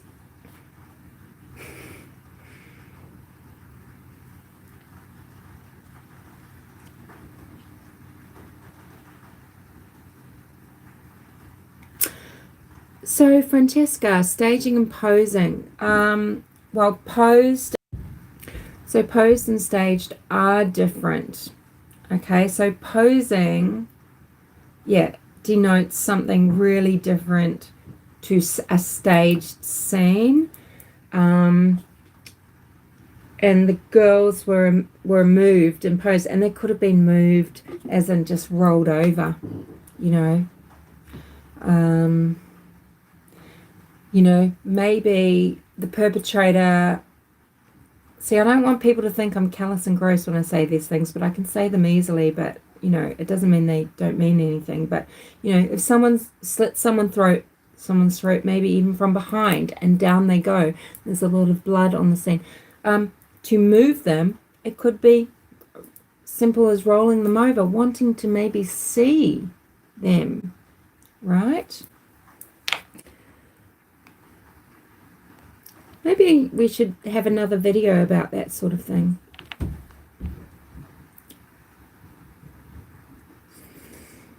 How much is missing though? Like how much to me, I hate thinking this because I wish it were another way. I mean, I would love more than anything to be shown that, wow, they were incredible. They were so strategic. They have worked so together, and now they're just going to be pulling in, Richard Allen's going to be connected to this huge web, and it is all meaningful. It does mean something. It was worth it that they took so long, because they were just catching all these other people, these horrible people related to Richard Allen, and they knew him, and they had his eye on him, so no one else was in danger. But no.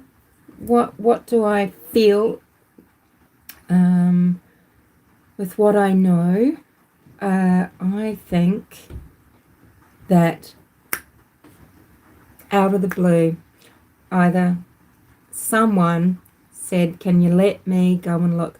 I need to review. Can we review? And they've just done and reviewed their basic police work, and that's it.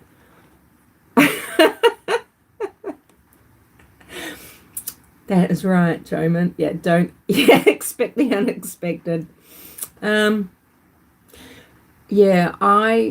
feel that it's just someone's come across like, hold on a minute, and that was it. And I think the reason why they wanted it sealed, I think law enforcement's reason and the family's reasons are kind of different but the same. That makes sense.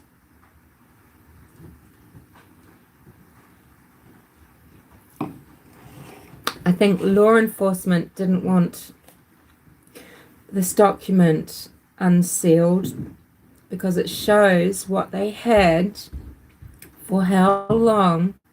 Well, we only know that it's 2017. We don't know what time. And that is something to consider, right? They did not put the date and they just say officer, and it's rumor that it's a conservation officer, so like a ranger. It may well have been Detective Tony Liggett. Isn't it true, Yeoman, that the person with the really messy desk is the most productive and knows where everything is? Because certainly it's usually me. So we don't know, though, because this doesn't say. But there are rumours, right? There's rumours that Richard Allen came forward on the night of the 13th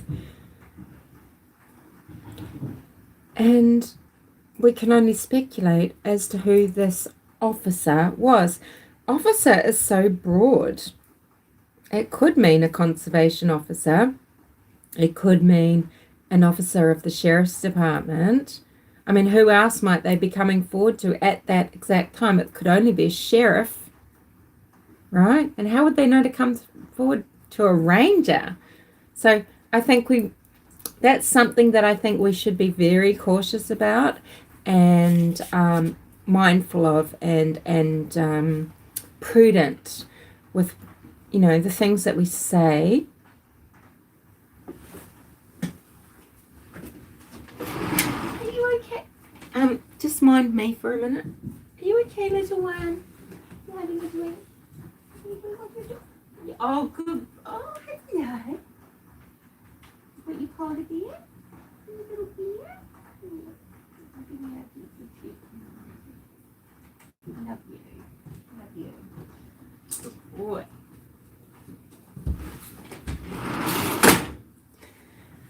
Yeah. Yeah, so what time in 2017 and to whom? And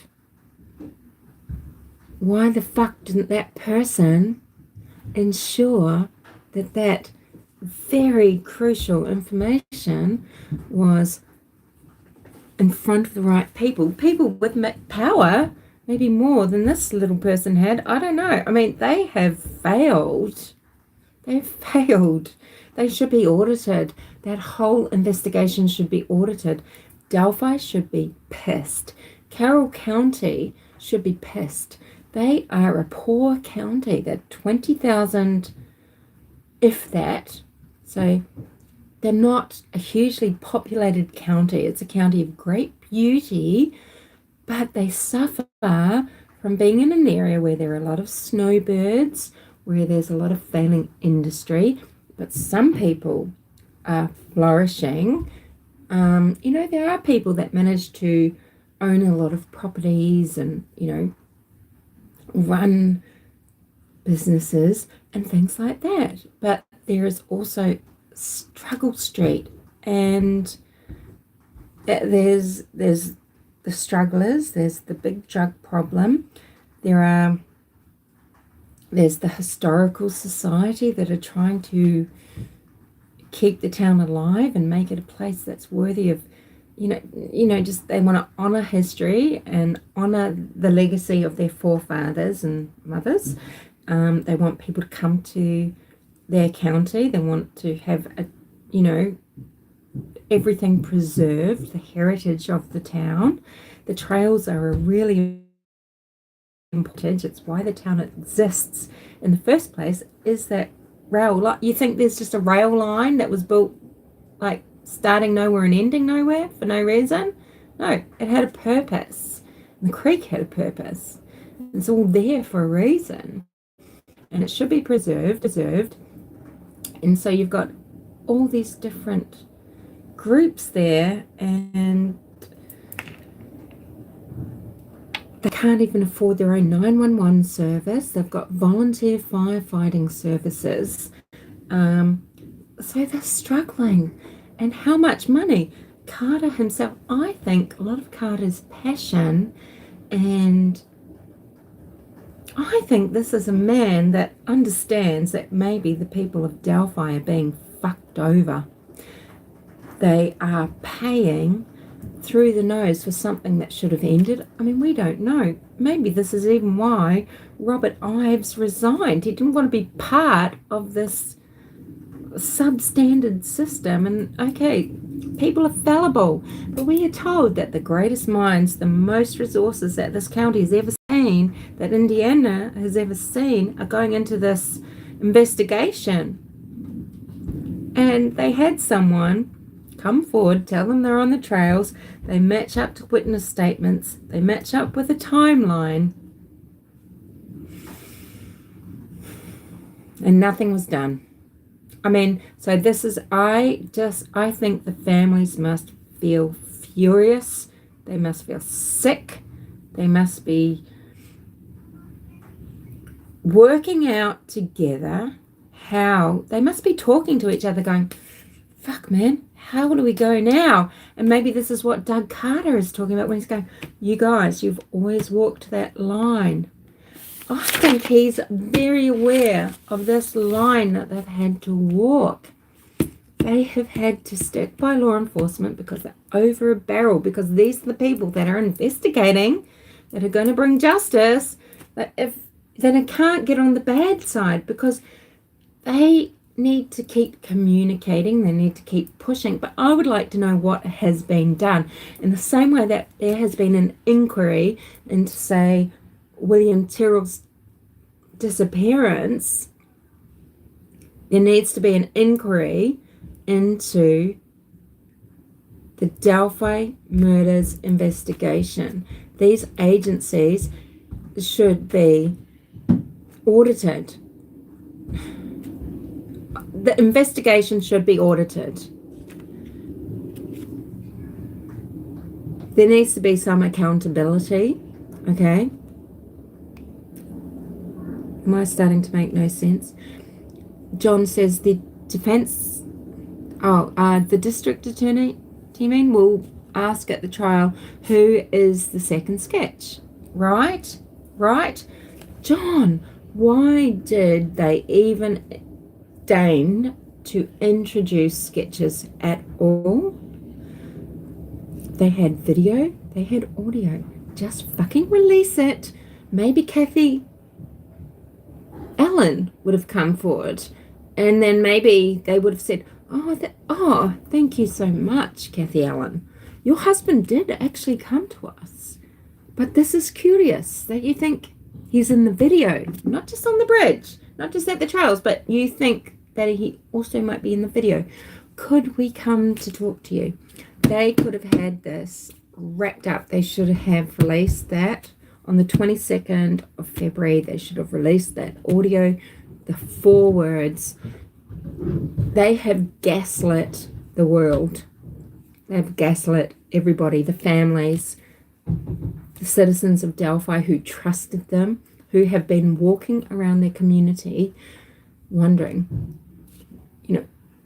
this is someone that's hiding in plain sight. Who is it? But surely, no, well, it can't be, because nothing's happened. It's 6 years. It's got to be random.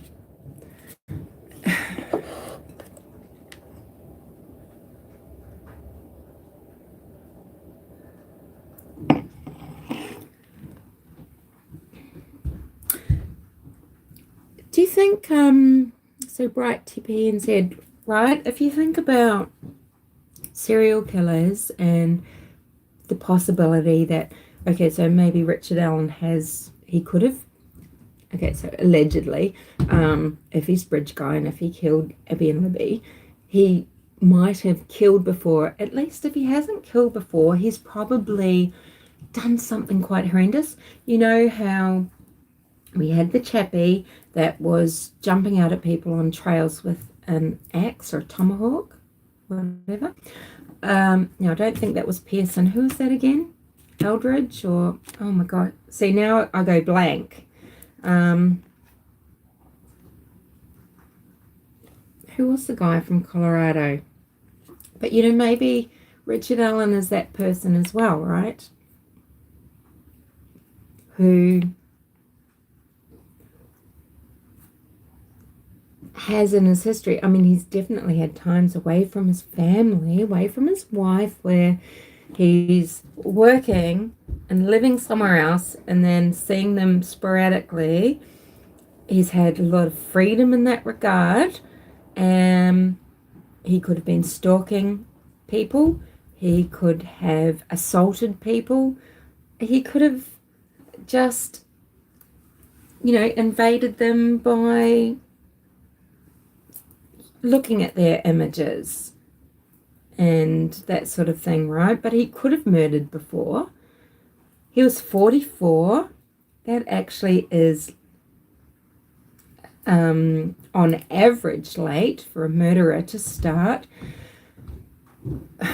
People are sometimes, something that really flabbergasts me is that people don't understand that there are a lot of very violent criminals.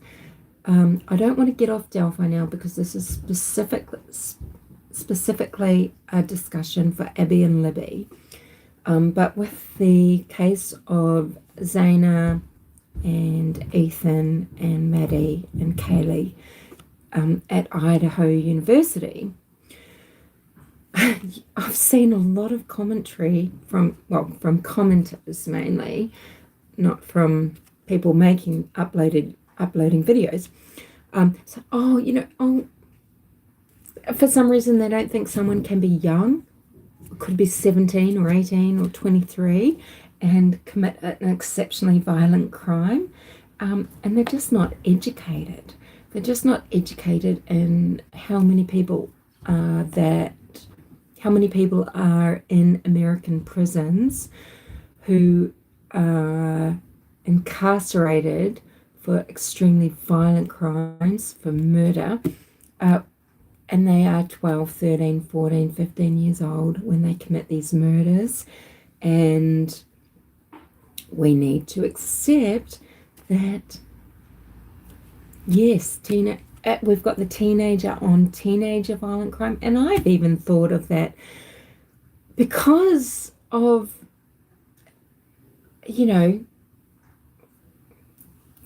all the fiascos surrounding Delphi.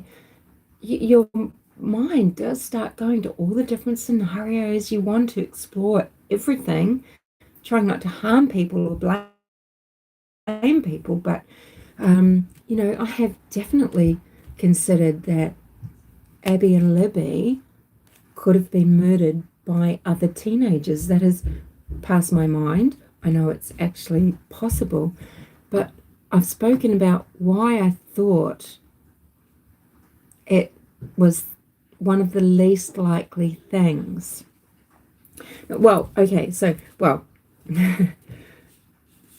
Successful serial killers who start when they're teens or whatever. Yeah, sure. Well, they're successful and they go on to commit more. But a good percentage of people that commit that sort of crime are caught. The teenager on teenager crime, those sort of murders, those perpetrators are often caught, and very, very quickly.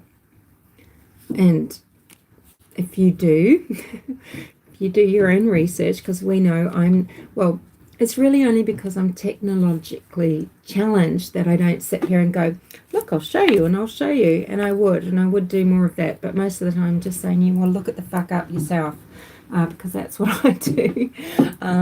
One day, maybe in another 5 years from now of being on, another 3 years of being on here, maybe I will have that capability. But teenagers do commit violent murder, and they actually can be very, very cold about it.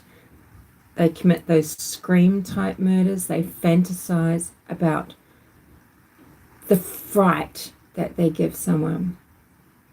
And I think there's an element of that kind of edge of personality in both Richard and Kathy. Kathy, to me, although, look, I shouldn't start defaming her.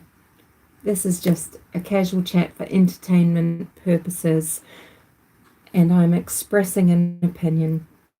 Kathy has a very bizarre personality. She has a personality that, even though the defense attorney says he's spoken to her and he thinks she's a very nice woman, I think she has quite an unlikable persona. Or I know that other people, at least some other Humanimals anyway, agree with me, and they know what I mean. She does some really bizarre, yucky things. Where are you growling at? Want to come inside? Come on, my puppy.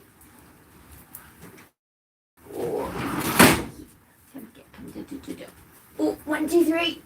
Oh my god. Oh,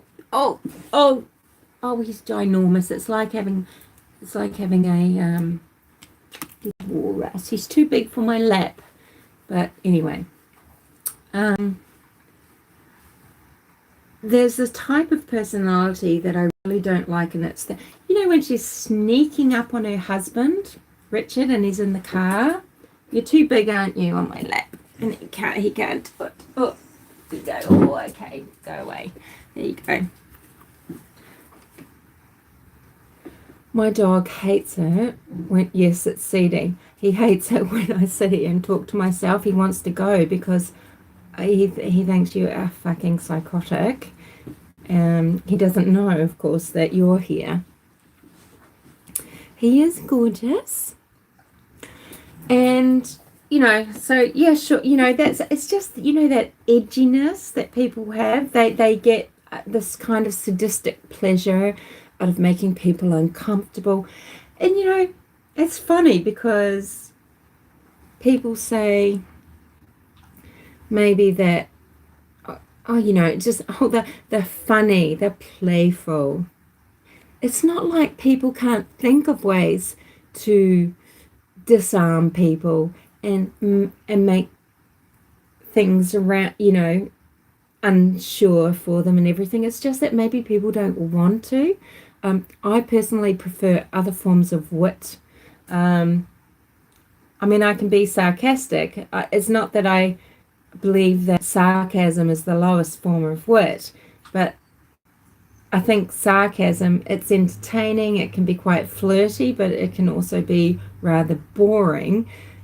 And I think the best thing is when you have someone that that you just play off, that is kind of a muse, and you can, and humor can be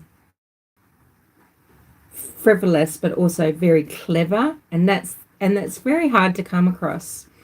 But it can also just be really simple things that become kind of like this ongoing meme type thing as well.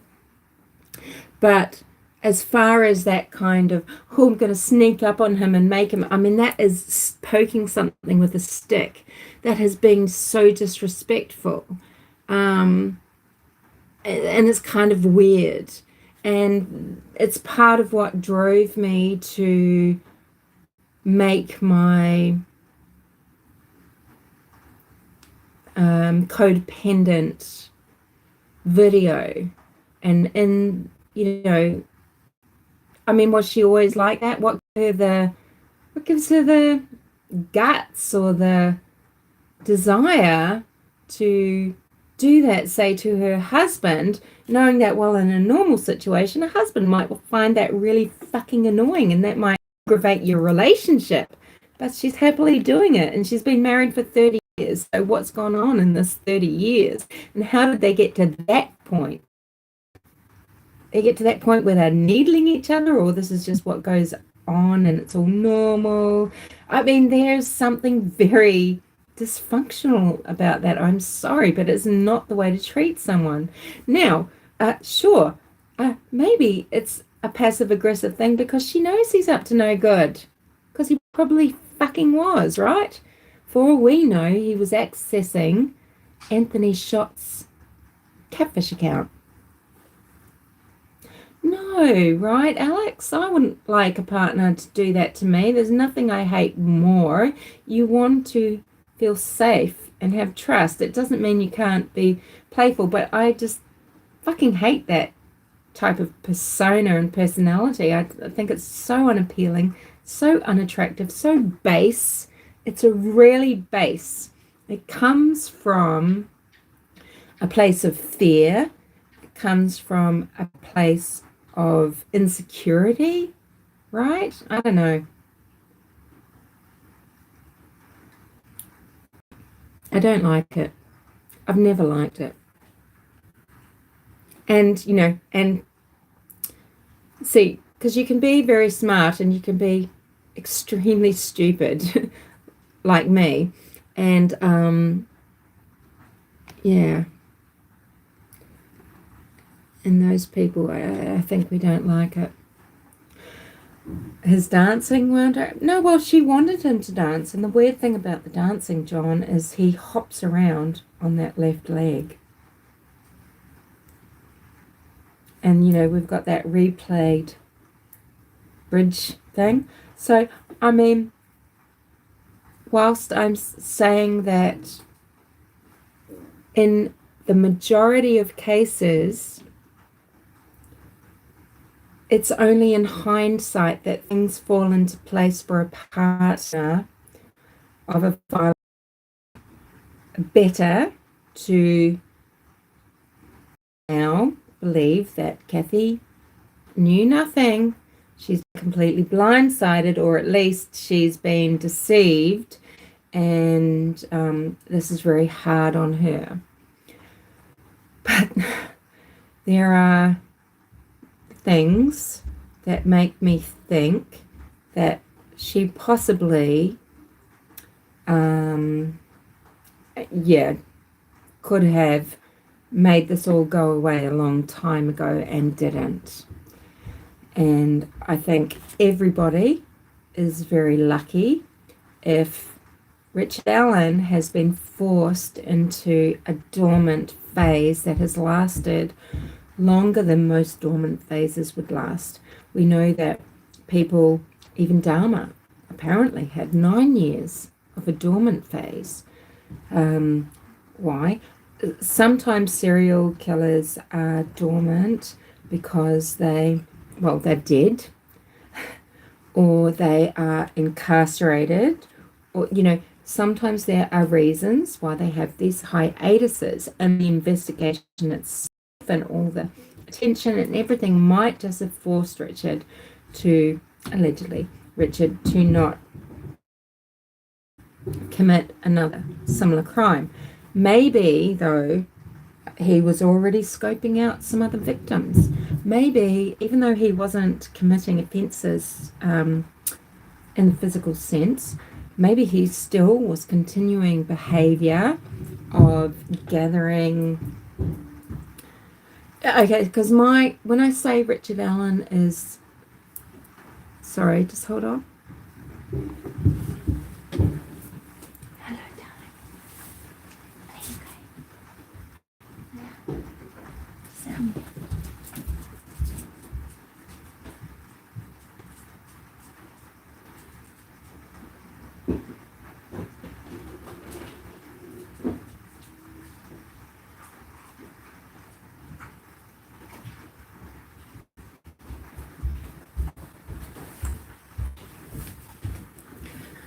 When I say Richard Allen is analog, I nearly feel like, look, he might be really connected to Kegan Kline, Anthony Shots, and involved in data sharing, drop boxes, all of that. But I kind of feel like he's the person that's put himself into a position. What's unusual, he's really customer facing. He's really citizen facing, right? To the point where he knows details of where people live, and he's getting some really, really personal information, which normally you have to have integrity, and there's privacy acts, there's all sorts of things, and he's putting himself in these roles where he can see people's lives. They are exposing themselves to him, right? In ways that they don't realize. And he might follow certain families. I really feel like maybe he has he's followed Libby and her growth, maybe, and Kelsey. He could be skimming off photos of all sorts of people of Delphi. If I was the town of Delphi, I would be feeling so abused, so violated. I would want law enforcement to assure me that they will find out if this piece of shit has pictures of my 3-year-old child in the swimming pool, of my 5-year-old daughter going to gymnastics for the first time. Just go in the crate, please. And I would want to know that. And I think Delphi are going to, I hope I hope this snaps them out of their stupor, because we also know that Delphi are in a stupor because they're not turning up to their council events where they can watch the shenanigans. I mean, we've got Debbie Lowe, right?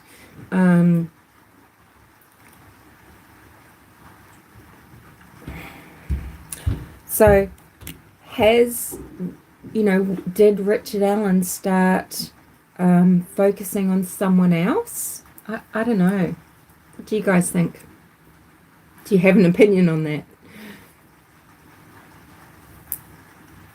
Yeah, putting himself somewhere where he comes across the victims.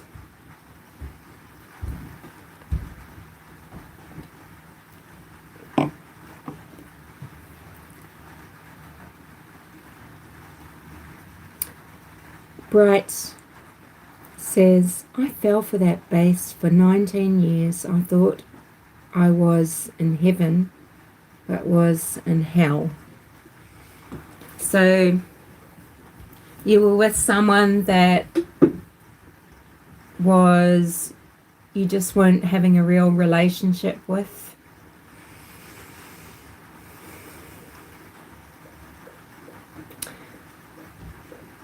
See, so Kathy and Richard, they get together when they're quite young, and I think they met when they were in high school. And, they've been married 31 years. They've got a daughter who I think is 28. So pretty quickly into quite a young marriage, they got married. Now, this shouldn't be anything unusual. I think having children, and I think that is for the young, right? So, they were quite young and fresh. And yeah, I mean, there's differences, but there are similarities that you can't ignore, Francesca.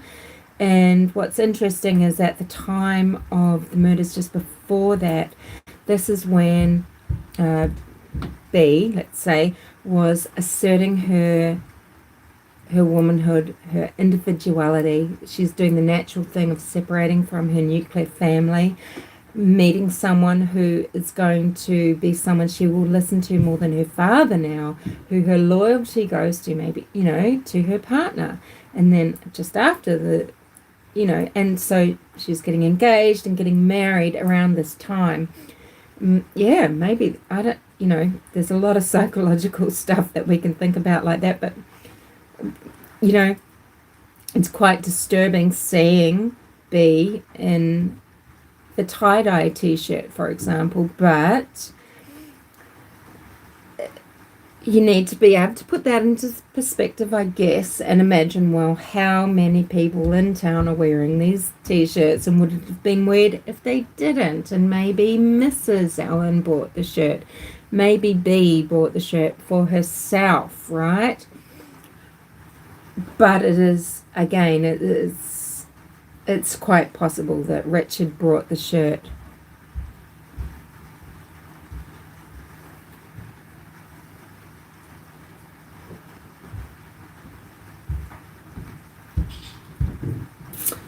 Oh, look, I think Bruce is going to assert many things, because Bruce likes to,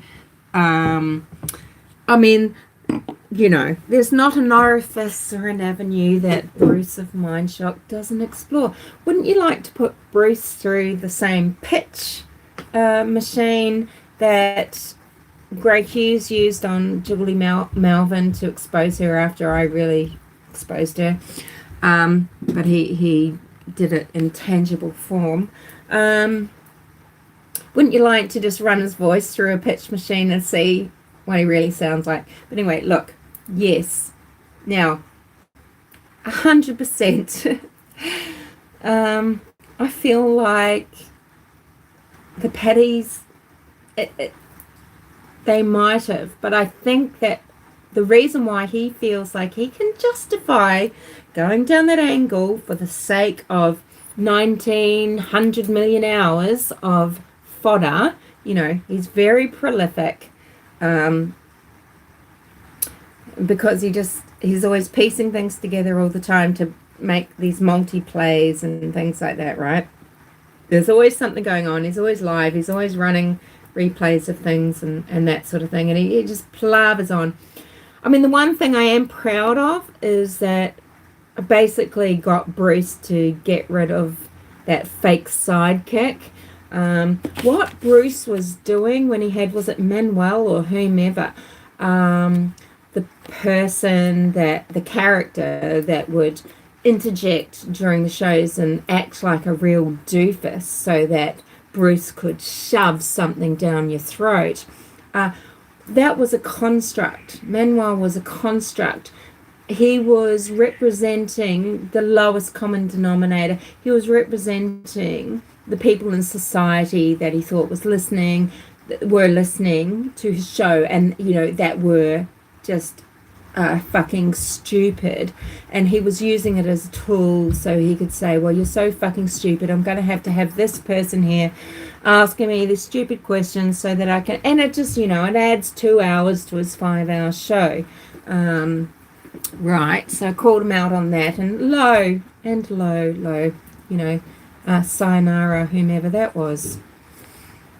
But he feels justified saying that because years and years and years before the murders, when Cody was but maybe 10, 8, 9, 6, I have to work it out, young, for a couple of years, Cody Patty lived in a house 2 doors down. Now, Richard and Kathy, they're not very friendly. They don't talk to their neighbours. They don't socialise with their neighbours. Richard drinks and smokes out on the driveway. They could never have talked to these people. They might not have even realised who, what, where, when, who, or whatever. You know what I mean. It's a nothing burger. Okay, it might be a nothing burger. Sure. If the Patties were visiting that dysfunctional family at the time of Cody Patty. So 2008. So we're in 2012. How many years is that? How old is Cody? So how old was he then? Maybe Cody and B were playing together in the street, riding their bicycles up, drawing in chalk on the road, making hopscotch.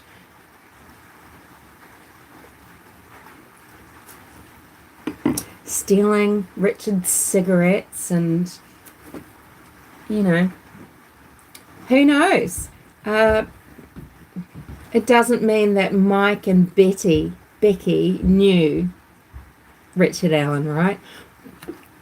Did Bruce of Mindfuck, do I normally call him not Mindfuck? Sorry. Did Bruce prove to you that Becky and Mike ever went around to that house?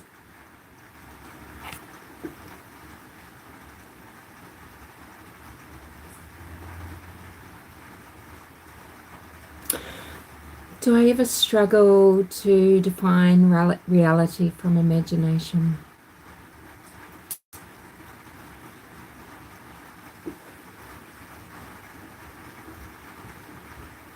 I wish you could write a bit more about that so I could understand in what context or whatever you mean, Bright.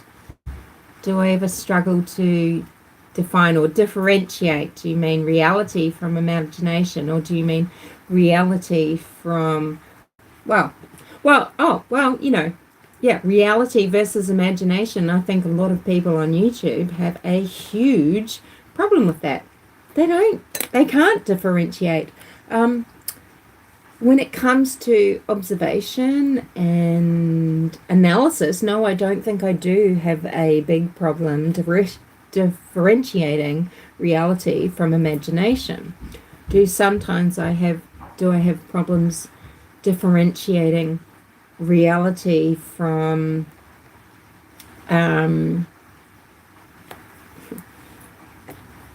things that aren't real. Well, yeah, sure. Yeah, sorry. Okay, it's hard to answer that without you being more defining. Yeah, YouTubers claim a lot of things, right? And they are really doubling down now. They are really doubling down because they've invested so much. They've shown so much of who they are, of what they are. But this is the thing, the same way that Richard Allen might really not feel that fear or feel that loss, and why he might be sleeping like a baby, they're the same. They actually don't care. It's just a challenge for them. It's just an exercise. Like if I didn't care, I mean, oh geez Louise, right? If I wanted to, if I wanted to be fake and manipulate you and construct something, do you think I'd be floundering around here on YouTube where they're fucking with my numbers and I mean for trying to make me believe that I've been on 1500 for a year? Or do you think I could construct something where I make it really exciting and lead you somewhere and take you down? Yeah, I'm capable of it. It's the same thing as that tricksy, sneaky, edgy, like, and I mean prickly, pokey personality. I just don't want to do it. Could I conceive of it and do it? Sure. And could I make something more beautiful and more of a journey and entertaining? I would still want to just stick to my own perspective and putting things out as I see it based on fact. I wouldn't want to lead you anywhere. And these people, they've dug themselves into a big hole, but they really don't care. John says, if Richard Allen knew or saw Cody, Mike and Vicky, then he probably saw. Was Libby born in 2008? I mean, she might have been a toddler when she went round, right? Kelsey would have been a bit older. Sure, maybe they've visited, but does Bruce from Mindshock prove to you that they visited? We don't know. Remember, there's a cleft. There's a break in family. Part of maybe Julie Melvin's problem is that the wrong side of the family, according to her, have Cody. Cody chose to go and live somewhere where it's pretty free and easy, where he has quad bikes and land and motorcycles and money and a pretty relaxed way of life. And it wasn't on Julie Melvin's side. And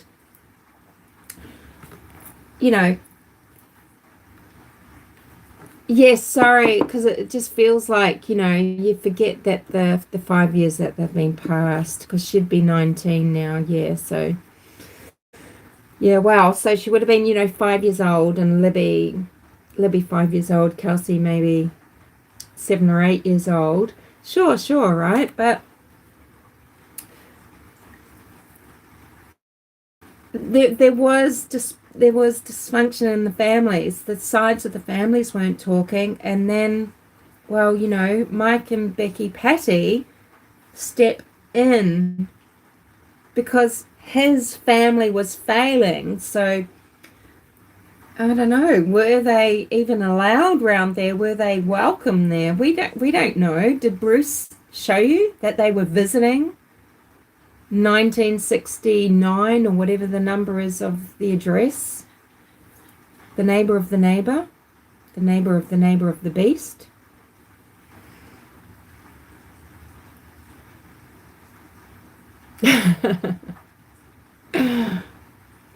Oh, well, thank you. I don't think so, but thank you.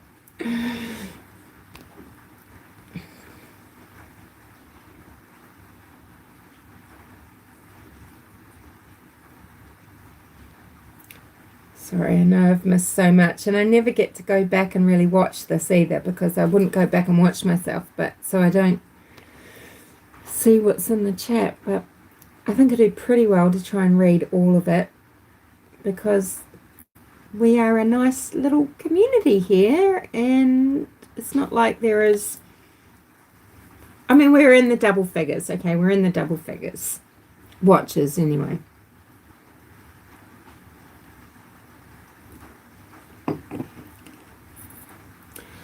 It is a small town, but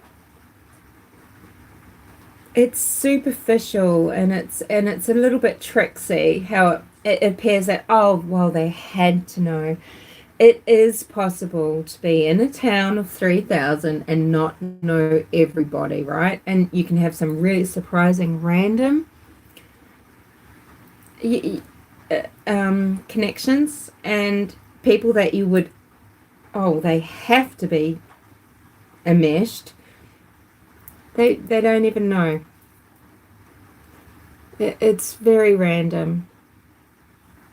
I don't think. Look,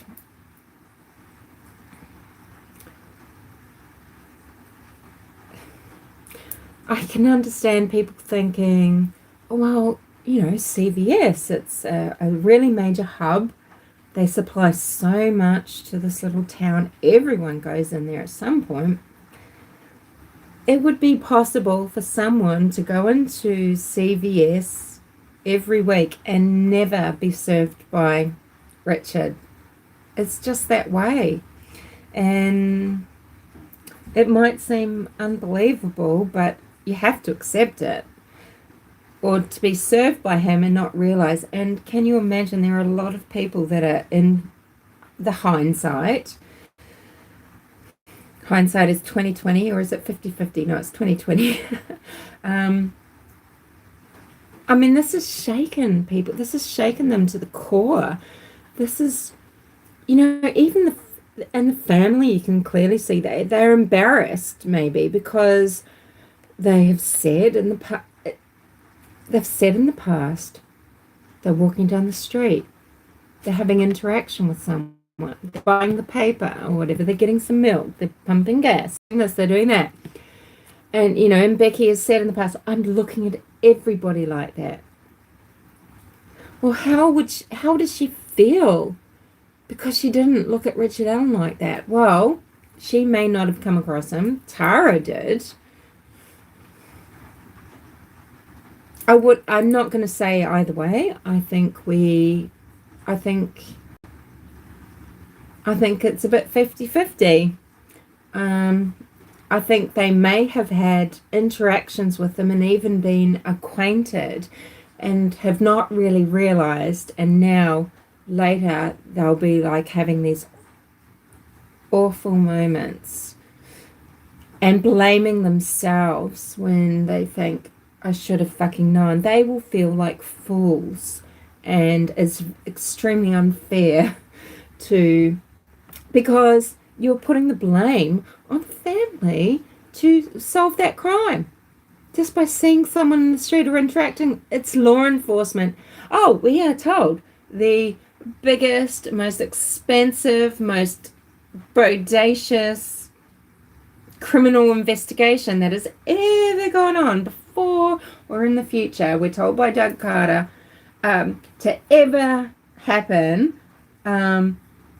Those are the people that were charged with finding Richard Allen. They are the ones who have the egg on their face, not the families. And I don't care if they've been served by Richard Allen 40 times. But, I think a lot of... this is where the gaslighting by law enforcement comes into play, really, You're trusting that, wow, they are just freaking onto it. And they're only looking for that one thing, that tiny little tip. So, maybe you feel like they've even got a suspect in mind. So when you're going to, and also they've told you that he's maybe red-headed, between 5'6" and 5'10", a certain age. Richard Allen was 44, and he had the greyish, maybe brown hair that the witnesses described. not the reddish hair, and he's got blue eyes, deep set, close together blue eyes. He does have those cheeks. I mean, once you see Bridge Guy and see Richard Allen, I think you'd be a fool if you don't admit that, hey, possibly the same person. But so they've been gaslighted, and they're kind of victims of narcissistic abuse, because that is how they have been controlled and treated by law enforcement, and not by simply just Carter, but by all the agencies, by the sheriff's office, by whomever else they've been dealing with, right? And they've been carted around. They have tried their best. They've gone to Crime Con, they have gone on Dr. Phil, they've gone on a lot of shows. They have put themselves really outside of their comfort zone.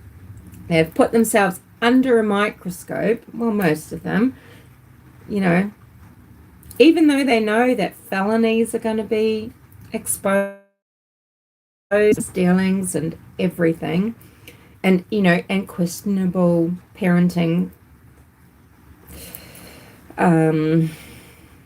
techniques and things, right? So, but they have continued to do it, and people fail to recognize or acknowledge that it's the family that have kept Delphi out there. A lot of families don't do that. Do they, Galen? Do they, Galen Rose? Do they? No. They go to Florida. They go to Florida and just try to forget about the trauma of not. Anyway.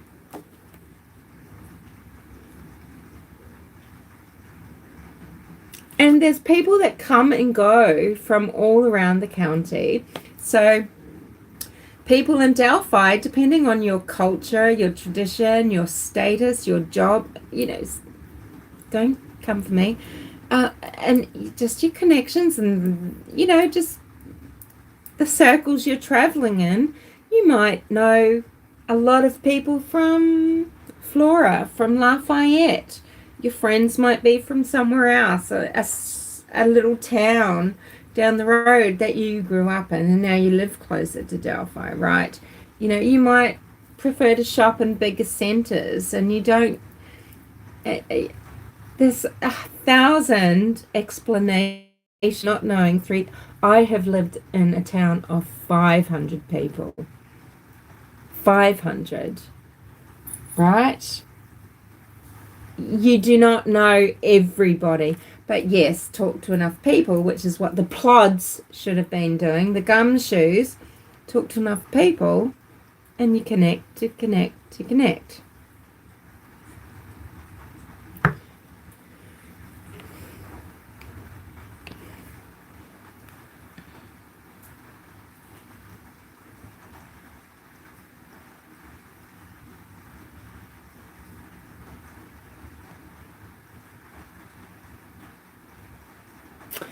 I know, right, John? So John's just mentioning that when Tara went into CVS and the family is preparing for Libby's memorial or funeral service, I think they got some images, printed maybe on canvas or something. I don't know. They just wanted those hard copy photos that they could put onto a board, for example. I mean, that's what you do, right? And he's given them no charge. And this would have seemed like a compassionate thing. Now, some people have speculated, well, when people come in and get that sort of work done at CVS, they give them for free to everyone. I mean, where's the proof of that?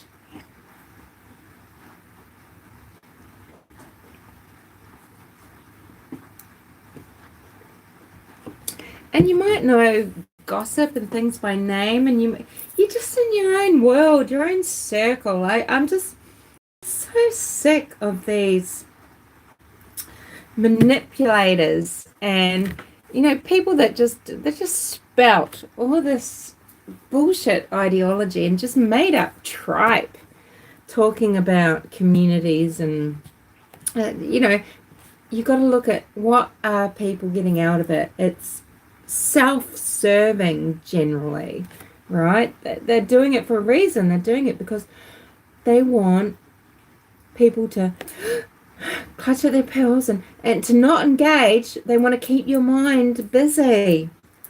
They want to keep your mind busy and captured. And that's why their videos are so entertaining. Music, images. Let's play psychedelic first.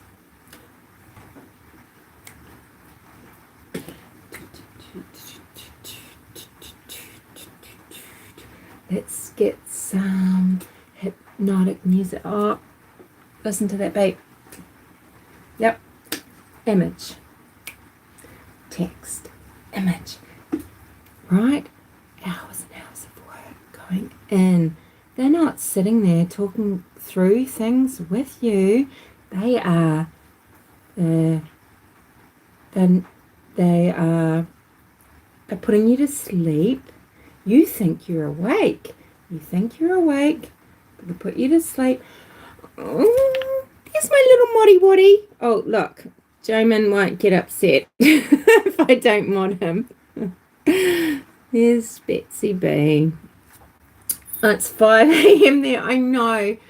Betsy, I have been talking here since 2 a.m. I know, yeah, it just took forever to get through, and now, I mean, it's not too late where I am, I guess, but I've got hours of things I need to do before tomorrow now, but I just couldn't get to this.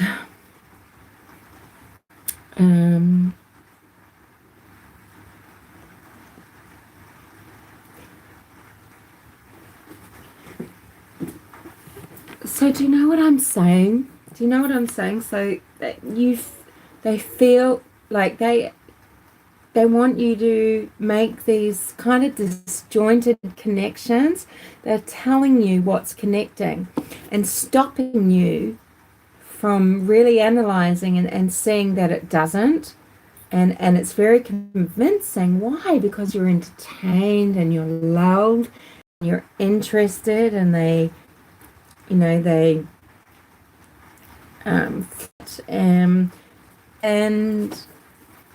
it goes a long way, and there's a lot of work that is going into it, right?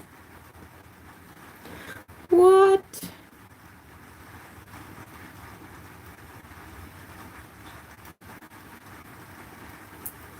Your family put you through some spinal taps.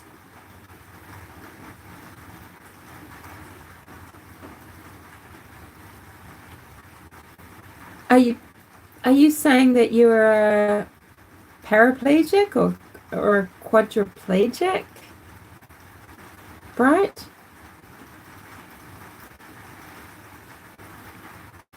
I don't understand sometimes. Sorry, I don't get the whole picture sometimes. What people are trying to say.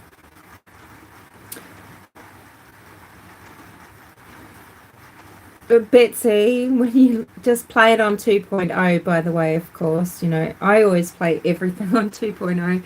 In fact, I'm just too frustrated because I can't listen to it quickly that I'll just go, okay, I'll come back later. because I'm such a consumer, I really need to digest a lot of information, a lot of points of view, a lot of fodder. I mean, so that I can form my points of view, so that I can go elsewhere and do research on the things that I hear and on other people's opinions, go and see if it's true, etc. So, I have to consume a great deal.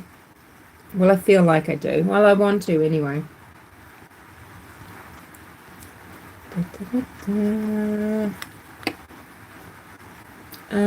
So does anybody have any comments on the affidavit that we just read through? What are some things that have stood out and that you would want to explore further? because there's a few things that stood out to me that I will be exploring further. But I think the most interesting one is that we don't have a day, a day in a month in 2017 when somebody approached this vague thing called an officer to say that he was on the trail from 1:30 to 3:30. We don't have a day and time for that. So that's interesting. And we don't have the name of the officer. Well, hey, fair enough. I mean, individual officers, until they're at trial and everything, they should be protected. There are a few things.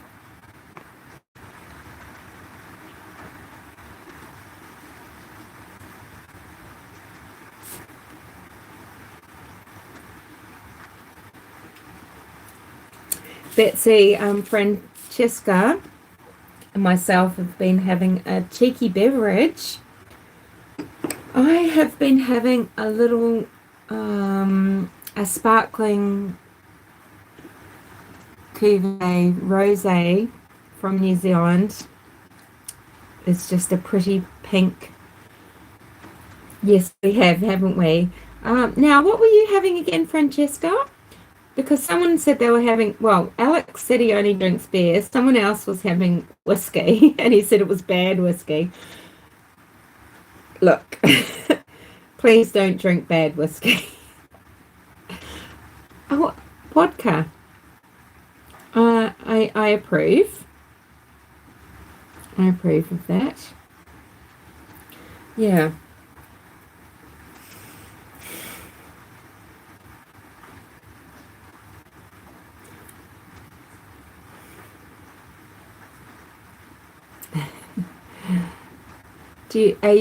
Is it neat?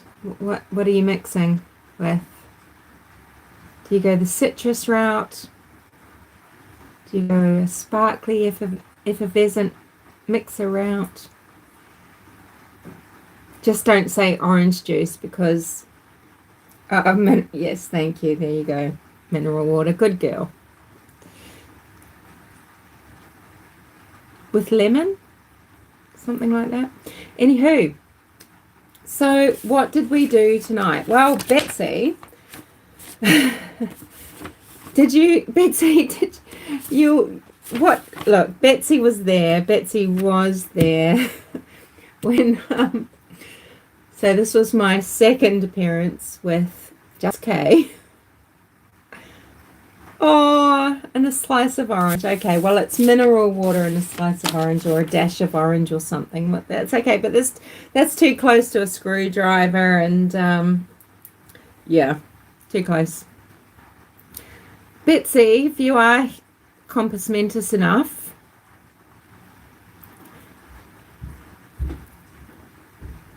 with what Just K was saying, okay, so do you think that there are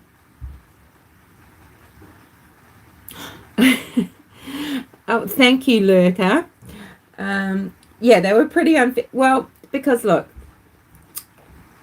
I was trying to get across things in rapid fire in a comment to someone that wasn't looking at comments and acknowledging. So it's not like, so when Kay is saying something like, and that private drive, and actually, yes, I confirm that it goes to Ron Logan's house. And I'm just saying some simple like, no, it's not, Kay. No, the private drive does not go to Ron Logan's house. But of course, she's not reading chat and people aren't bringing it to her attention. This is very frustrating. And then she's dismissing it. Well, that's not important. It doesn't matter. It's within 1,400 meters.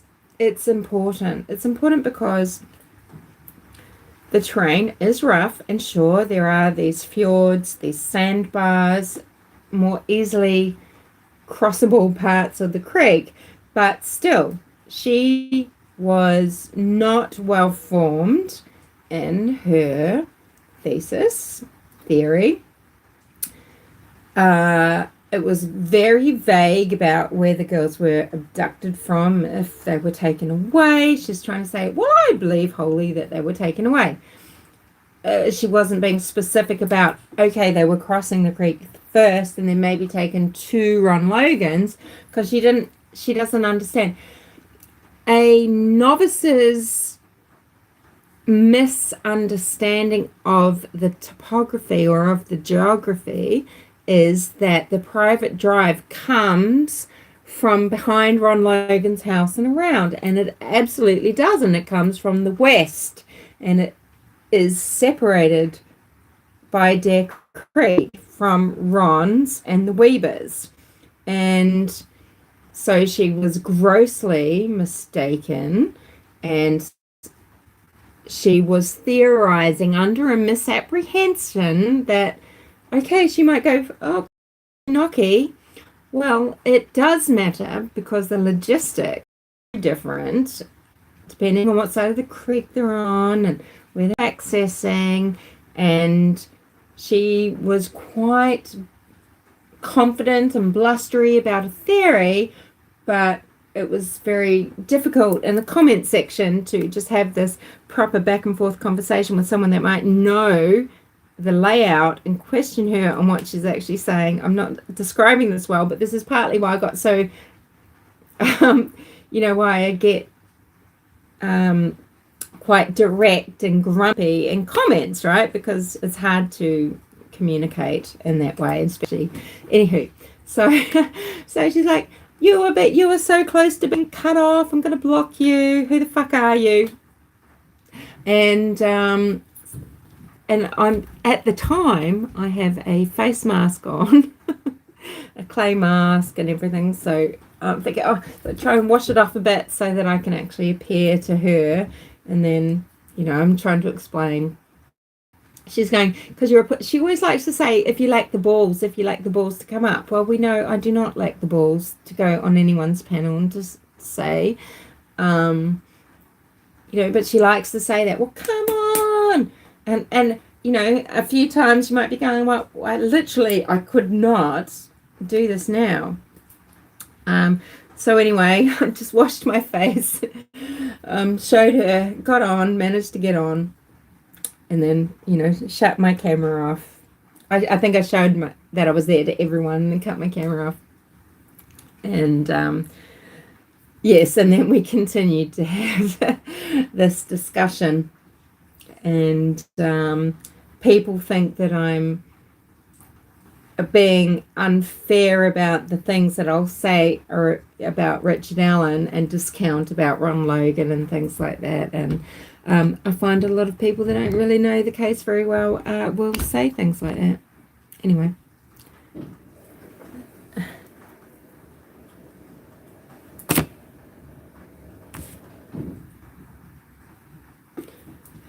Look, how I felt, Betsy, was, oh wow, you are just back to being sensationalist to build, your YouTube channel again, right? And she's walking a really fine line because she has been kind of on her best behavior. But she's starting to sink. And look, I appreciate her.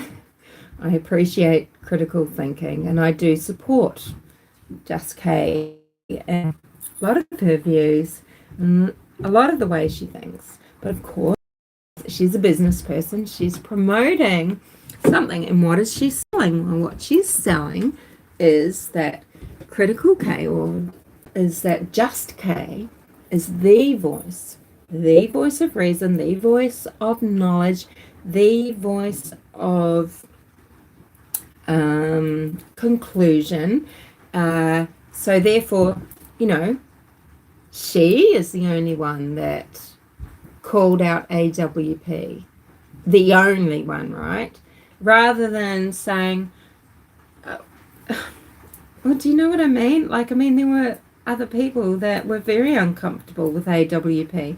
And sure, we might be just people that have, smaller channels, so to speak.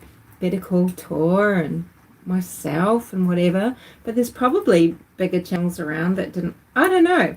She's not the only one, right? But the way these things, it's business, okay? It's business. And so what she's doing now, though, this is getting back to a few old ways of being quite manipulative and just having an angle, the Ron Logan angle. Sure, have a Ron Logan angle. It can't logically or rationally include those girls, Abby and Libby, being removed from the scene like fully abducted. It sounds like so much slang, doesn't it? Fully abducted, but you know what I mean. Taken from the scene, totally removed from the scene, and then brought back. That is just codswallop, piffle, bollocks, ridiculous, right? It's stupid. It didn't happen. It did not happen. And actually, definitely, she backed off on that, softened quite a lot on that, right? Francesca, how many vodkas have you had? Should I move past the half? There we go. Because I'm thirsty, I should probably actually just have water now, but anyway. Right, Betsy B, and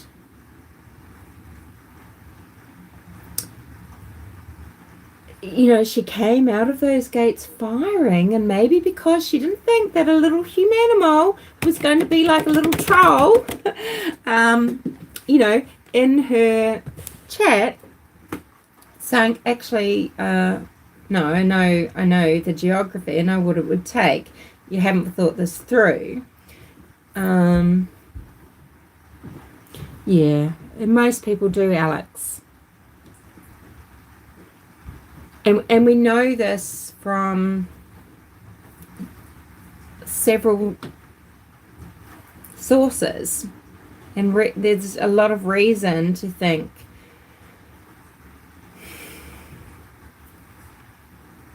look, sure, I could make a case for Ron Logan being involved in some way, for the girls being taken away and then returned, but they would probably be completely different scenarios that didn't involve, like if the girls were abducted and then landed there, dropped there, I wouldn't include Ron Logan in that scenario. Kay was trying to. I actually don't think she truly believes it.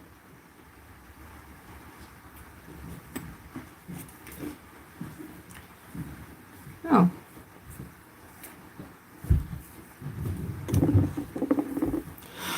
Can I tell you guys something? This is something completely unrelated and really fucking... I'm so devastated. Because you know my cowboy hat? I left it somewhere and I don't know where. My chocolate brown one, it's not chocolate brown, it's called moss. And so I could probably find one in that. This is the same hat, but it's just a different color. I had to get this because I needed it, but it's not my one. I've put a feather in it. But yeah, my chocolate hat, well, my brownish hat, that kind of, you know, blended in a bit better with my hair and everything. Looked a bit, yeah, I'm devastated. Betsy, I'm not seeing that angle either. I think that with FBI,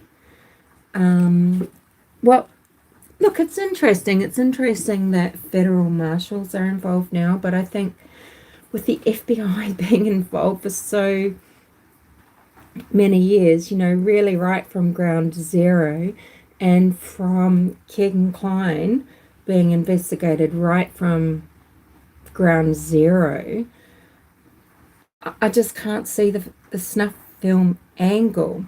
And this is yet another subject that I have talked about over the years. I've done some research and I've tried to bring it out in just these little videos. It's really hard to do in sort of 20-30 minute videos, but I've talked about different, CSAM rings and who normally commits it and who gets arrested and where and everything. And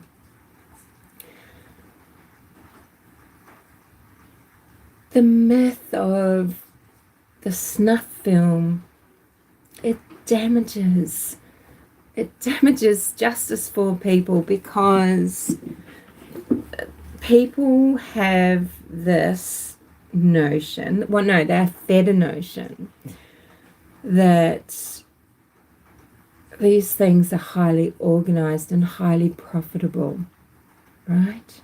And it's just not that way. It's not that way.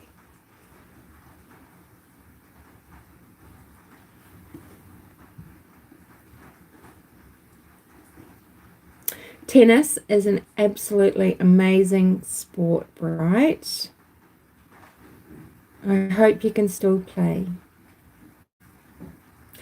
We do, Alex. All we can do is go with the evidence, analyze what's in front of us, and if you want to speculate, just work out scenarios. See, this is what might be confounding or confuddling or confusing law enforcement, is that there just happens to be these parallel things happening. There is Keegan Klein catfishing these girls, and one of whom just happens to be Libby, and in a parallel crime, a girl is murdered that was also a victim of this other group, completely unrelated. Now, it's drummed into us. There's no coincidence in crime, but I'm sorry, but there is a lot of quinky-dink sometimes in life. Of course, until you get farther enough away to see the patterns in everything, right? But at this micro level, or whatever, it's possible that they're unrelated, and the relatable thing, or the thing that joins them, might be the victimology. The victimology that Becky Patty was not really a proper guardian to these young girls. She turned a blind fucking eye. She was disconnected. And then the parallel victimology that young girls, now, hey, I think people of 13 and 14 should be able to go out on trails and have time enjoying themselves and using their imagination and everything. It's a shame that the so-called sophistication that these people have now means that alone time and privacy doesn't mean searching for tadpoles and just hiking for the sake of hiking and enjoying nature. It means time alone to maybe be on your phone, to be contacting Anthony Shots, well, whatever. But, this parallel, parts of this victimology, right? So this one person is vulnerable in more than one place. It's possible, just in my opinion.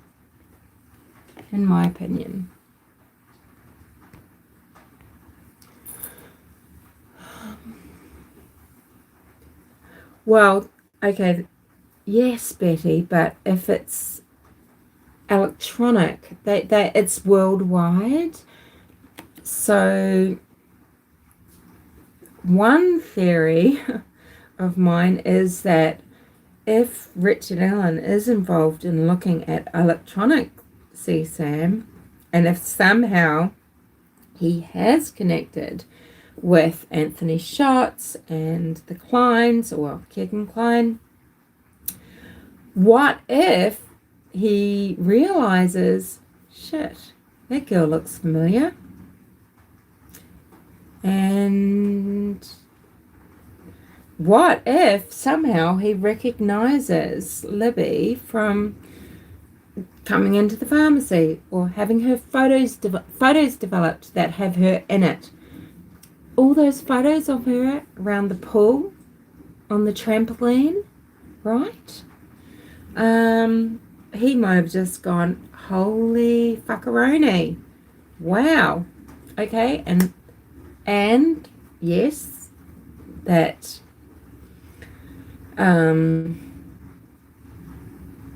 kind of looking similar to his daughter, sure.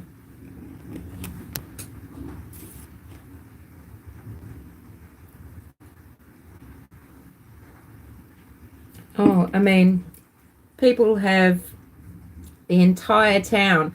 I mean, they are working like one organism, right? They are working like a system. They are working like they are just so deeply connected. It's all like telepathy, right? And how well that they operate. And it's just unbelievable. I mean, it just doesn't happen like that. We can see already. I mean, the irony is we can see how fucked up that idea is, that there are so many people involved. And wow, what an amazing organization. What a structure. Gee, who's administrating that? Who is in charge of the bureaucracy and admin of this? Because, wow, they could rule the world. They are great. Everyone's informed. Everyone's on the same page. They're all with the program.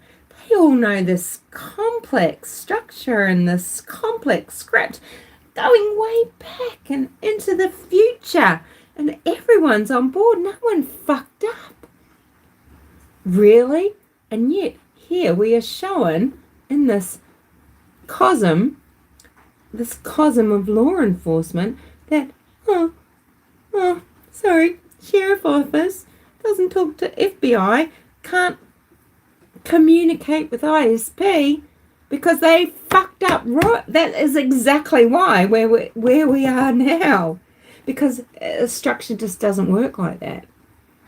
It does not work like that.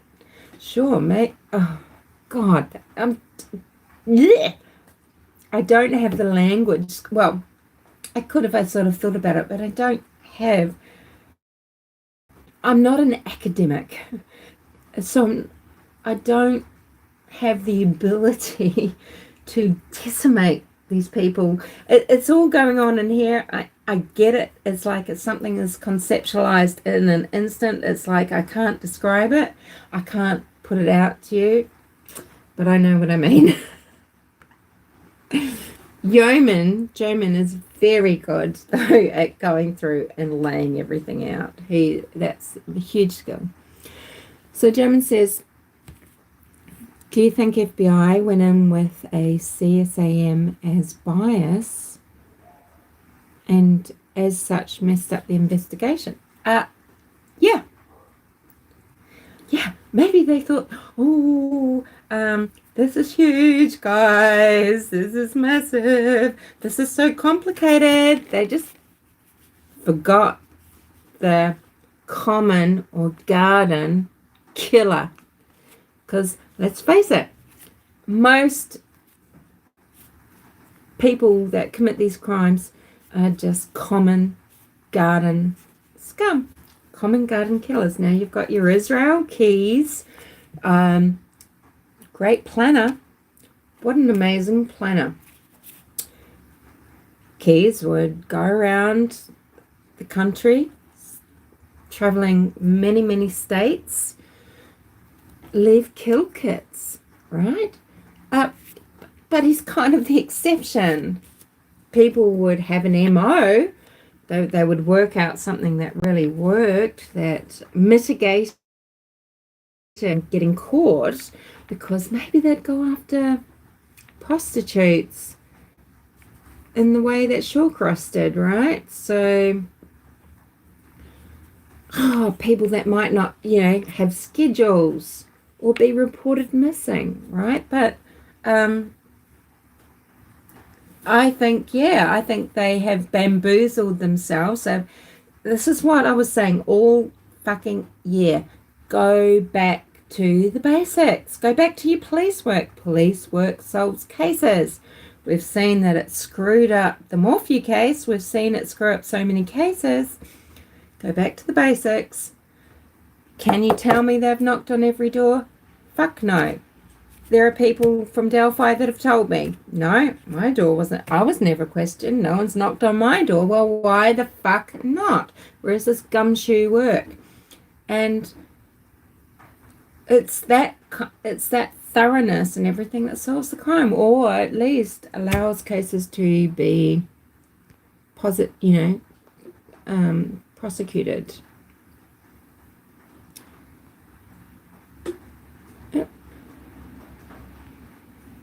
Oh gosh, what's going on here? Don't know how to.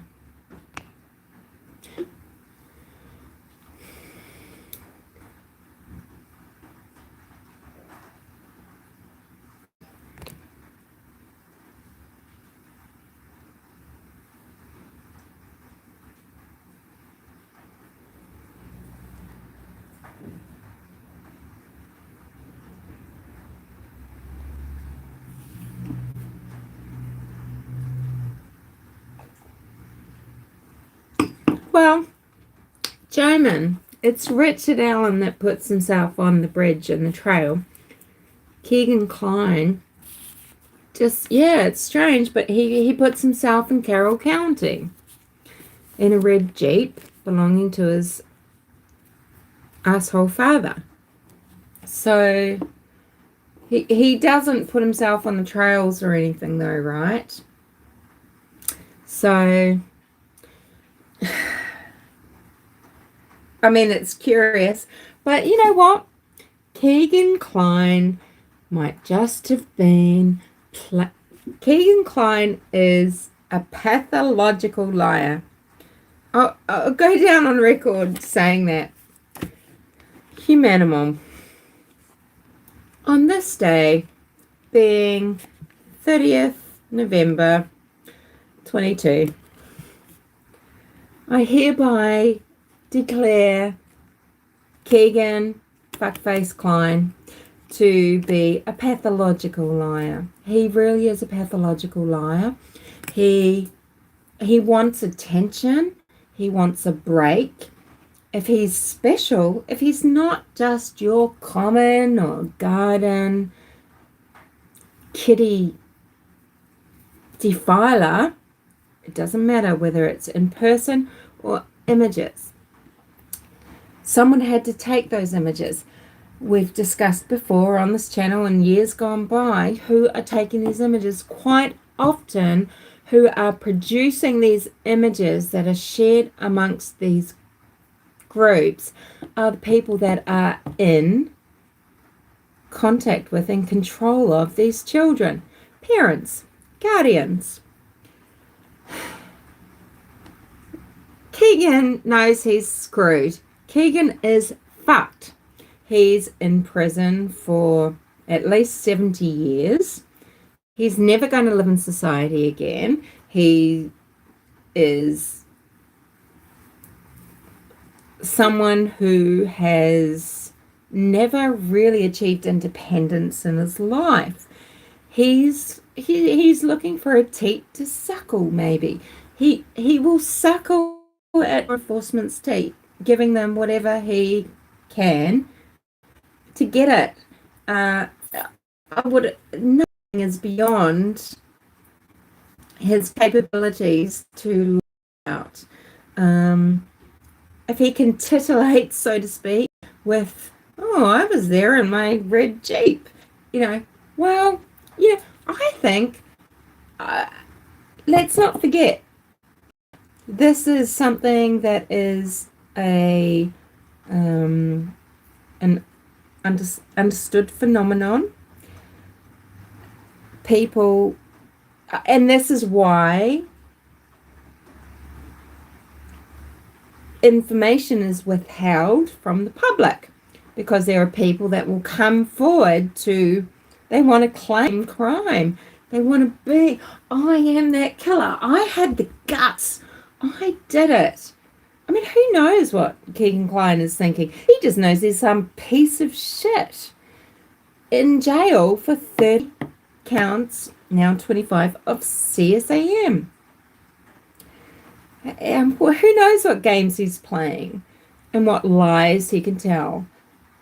Sure, so now maybe he said to someone that he was there in his father's red Jeep. I mean, this is a pretty recognizable vehicle. None of those witnesses are saying they saw a red Jeep.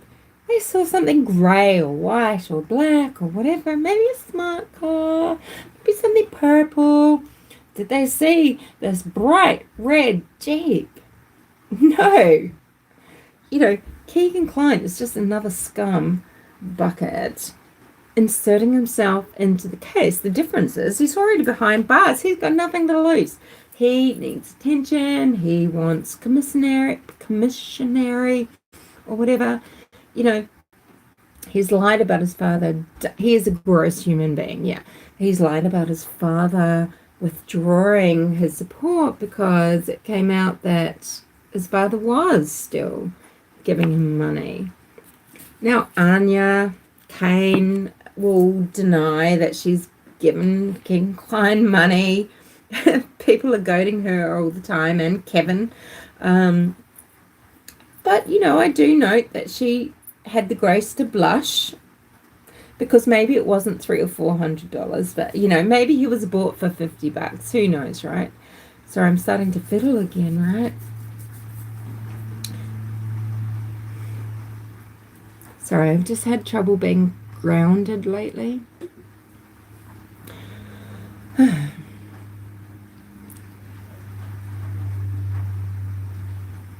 Yeah.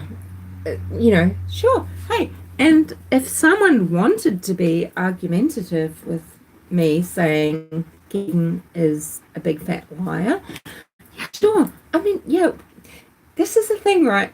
Just Kay, this is what was so frustrating. She wants you.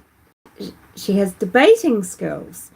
She wants sometimes you maybe to mistake her debating skills for absolutes, right? Now, debating is a great skill. A good debater can take any standpoint or, you know, viewpoint and make a case for it. And this is a skill, and it's an intellectual exercise. It doesn't mean that it is ethical all the time. But Jessica, I appreciate you immensely. And I know Jamin does too, and I know probably a lot of Humanimals really appreciate Jessica. And we're glad that she's back. But she's starting to walk the tightrope again. Yes, you have to have good-sized feet to be grounded. Yes.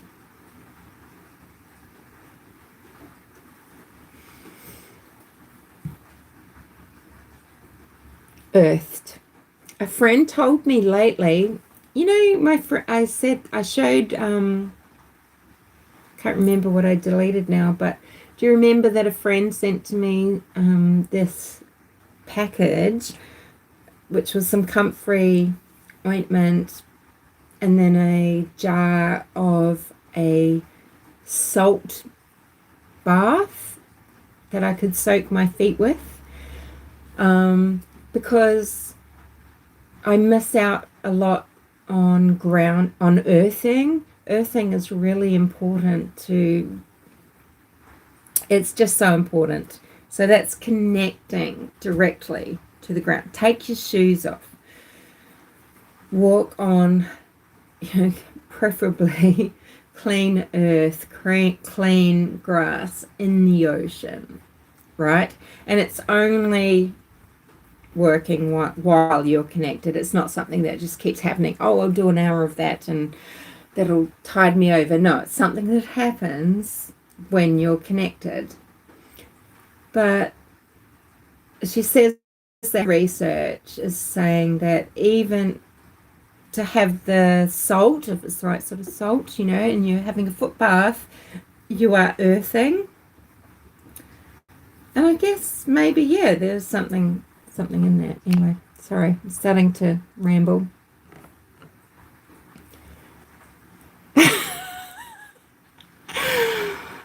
I know, and I mean, it's so ridiculous, right?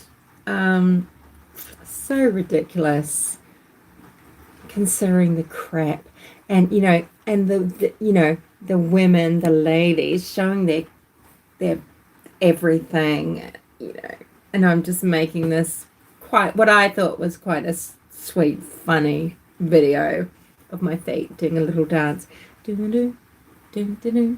yeah, in the foot bath, and it's getting flagged left, right, and center. Yeah.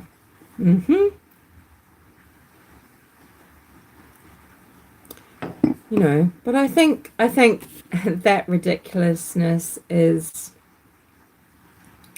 I mean, I'm not saying I deserve it or have earned it or anything like that, but I'm saying, does it seem believable that for however long our channel has stayed at 1500?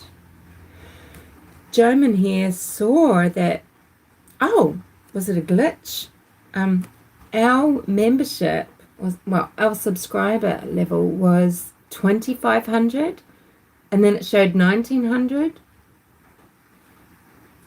It's just been sitting on the same amount. Now, look, I could believe either I would drop right down to 1000, but really, just flatlining for so long. I mean, come on, love me or hate me. It's, so it's YouTube fuckery, right? Yeah, right? And wouldn't that seem more normal? And especially sometimes if you still do get the occasional video with 1500 views, one might imagine. Now, I'm not saying, and it's not fake, humble, mumble, whatever, right? I'm not saying I deserve it or I've worked for it or anything. I'm just saying YouTube fuckery is real, okay? And it's run by bots, and it's not a real environment. But we also have, okay, so for example, an OG Humanimal was Irene. Do you remember? Rainbow Ramblings, and, well, Bets will. And then she just really couldn't accept that. There just came this strange point where suddenly I was somehow her enemy, or an enemy of good, of righteousness, of whatever, because I wasn't saying, oh, Barry Morphew is innocent. And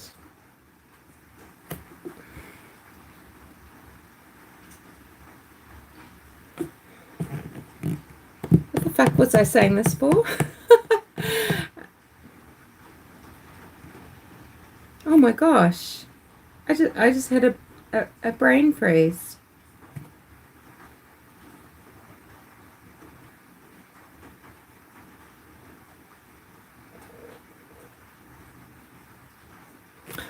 No, but Betsy, I've always had it not made for kids, and then I went in there after you said that, and nothing was marked, and I haven't changed anything. My channel's always been a particular way, very specific. Yes, I know I was talking about Rainbow Ramblings, but what? Because she, but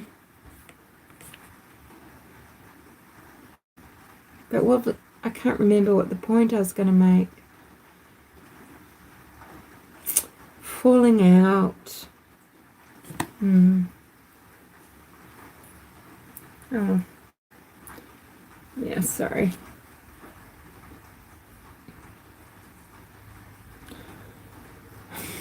People are just so nasty and so,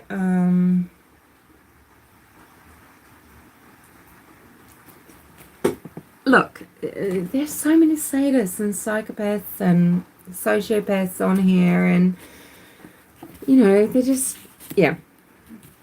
But anyway, mostly it's run by bots, and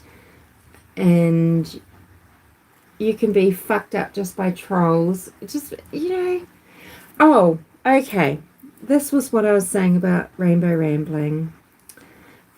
Look, I am 100% on board with what she's saying about, we just don't have the ability to just come out and say things, right? But what she's not understanding is this is YouTube. This is not America. There's no constitution here. There is terms of service. And I think, yeah, sure, she means it in general out in the world. You're all just weak asses. You're just letting your rights and everything be eroded. You're just putting yourself into a cell. I 100% agree. At the same time, maybe people were deluded thinking that, well, YouTube is a free speech platform, and then they get upset because they realize it's not, or they think that maybe it was and now it is. It never was. YouTube is not a free speech platform. It's a private company. It is a business with terms of service, and it's a business that runs a certain way, and we have to find another way to have a voice. If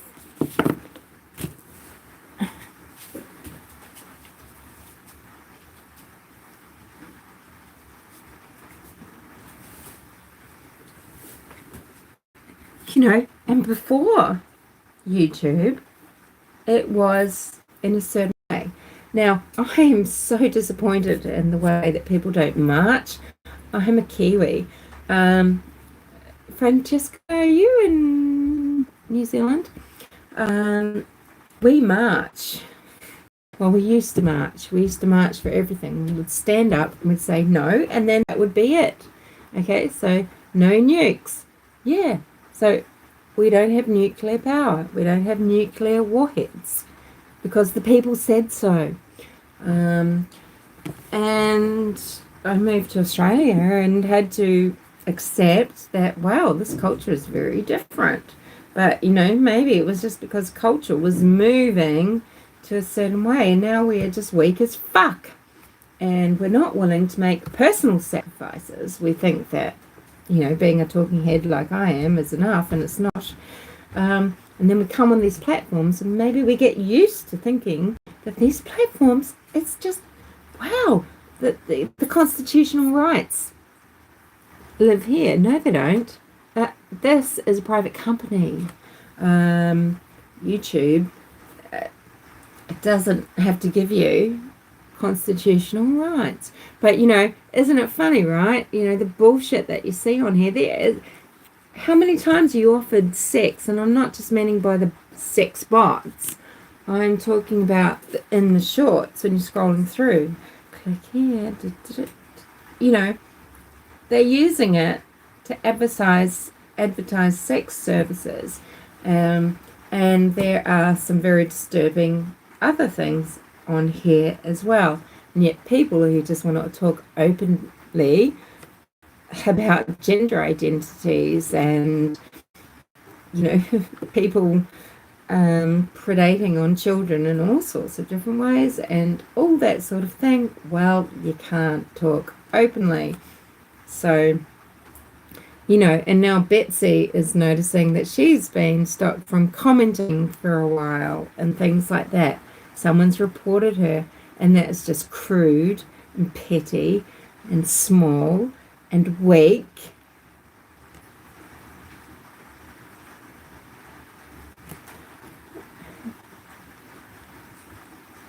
Right, right, Ditch Comfort. 3,000 doors. How many homes?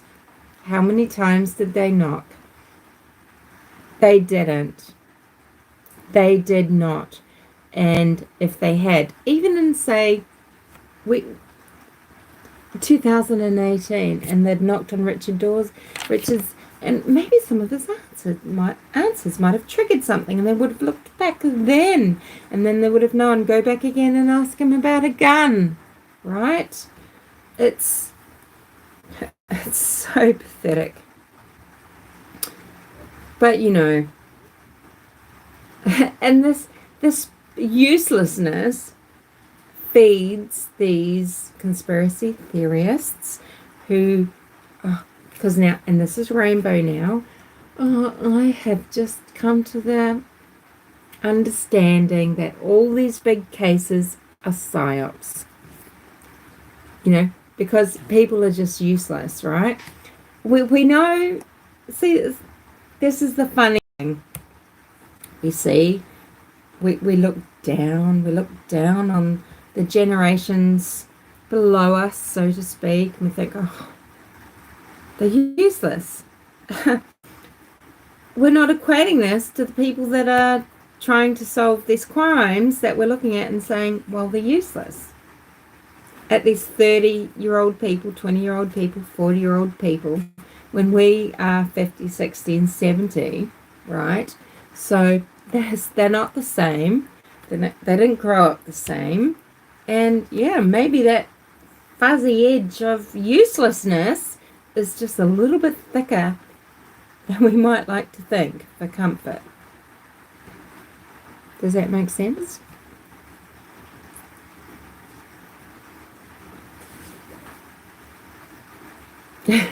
I know, not every case. And the thing is too that conspiracies clearly happen, but can you imagine?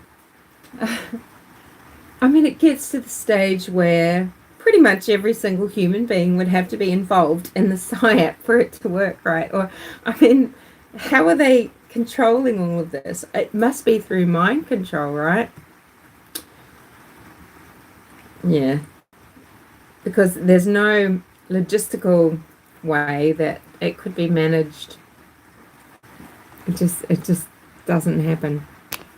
Because we see again and again how useless human beings are at procedure, at organization, at management, right?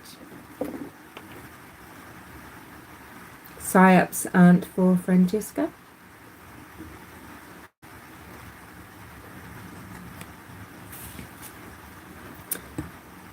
Epstein. Yeah, oh my gosh. Yeah, there's a kettle of fish. All right, so this has been 3 hours and 54 minutes. The world is right. Look, people are people, right? And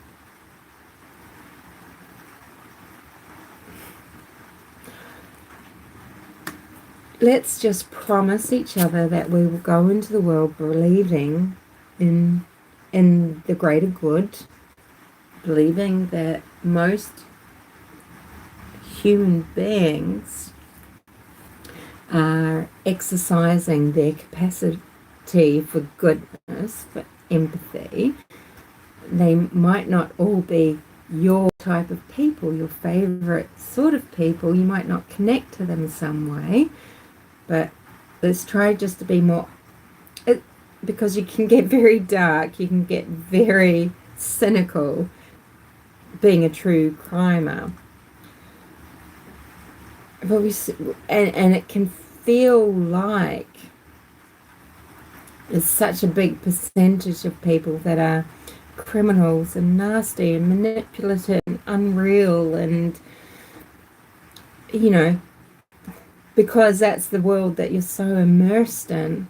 And sometimes let's make more effort to step back and just start trusting people again, or just being understanding, empathetic, open-minded. I'm not saying don't be alert and don't be safe, because safety is the main thing.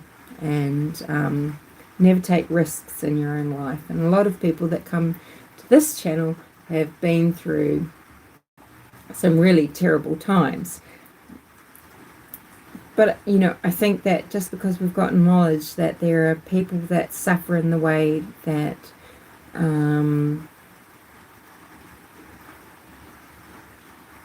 some children and women do, and are neglected in ways and discarded in ways that are just so horrific. It just doesn't seem like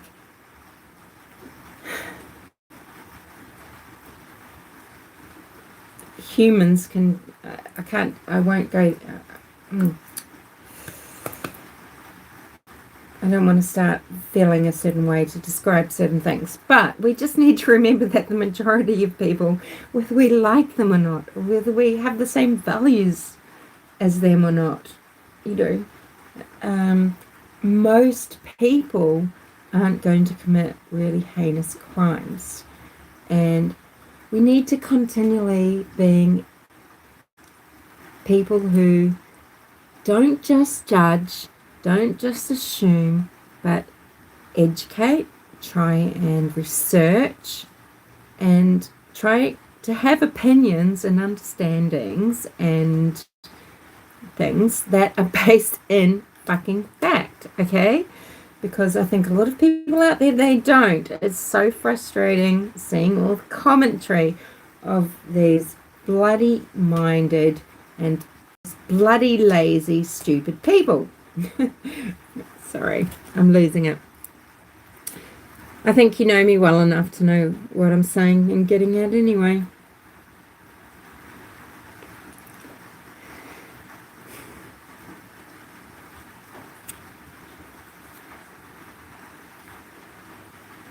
Oh, look, hey, Alex, she's great. She's fantastic. But she is just starting on a little bit of a cuckoo downward spiral right now, and I think it's because she wants to, and it's a business decision.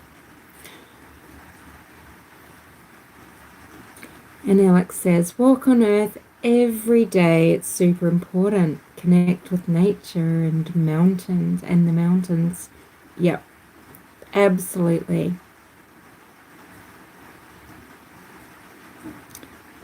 And Joman is connecting with nature every day as well. He's got a beautiful garden and he's connecting with the fauna around him, and he's so close to the blue sky, and that's so nice.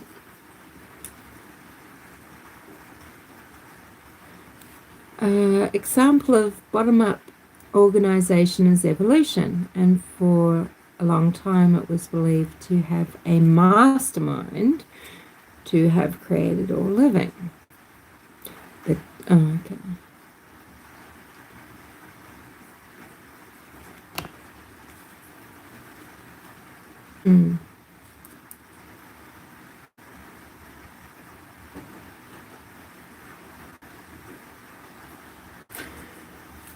Anywho, so it's 3:59 and 29. So at 4 hours, I'll push this little cross and I'll say goodnight. Thank you all. And yeah, I don't know if this was valuable or interesting at all. There are 1,000 things that I could say about Delphi, but I thought it'd just be good, other people, sure, they're reading it. I thought we should read it too, and just see what comes up. Yeah, I think,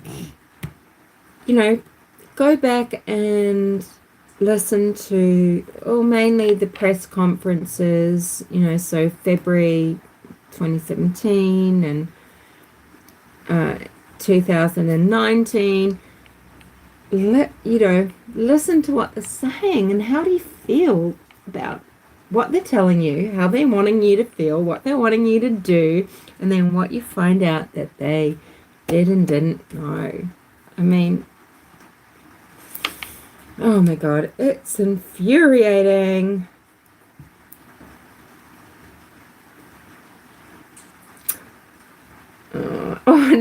Now it's finally Betsy. Betsy's been up for like since the early hours, and now she can have coffee. Francesca is probably, hopefully, going to get some sleep because she's been here the whole 4 hours. I can't believe it's been 4 hours. And Yeoman's web browser froze. Yeah, played on 2.0, Jamin. But thanks, everybody. And yeah, I mean, look, there's a lot there, but I don't know what more. I nearly wonder what use it is to talk about it anymore, because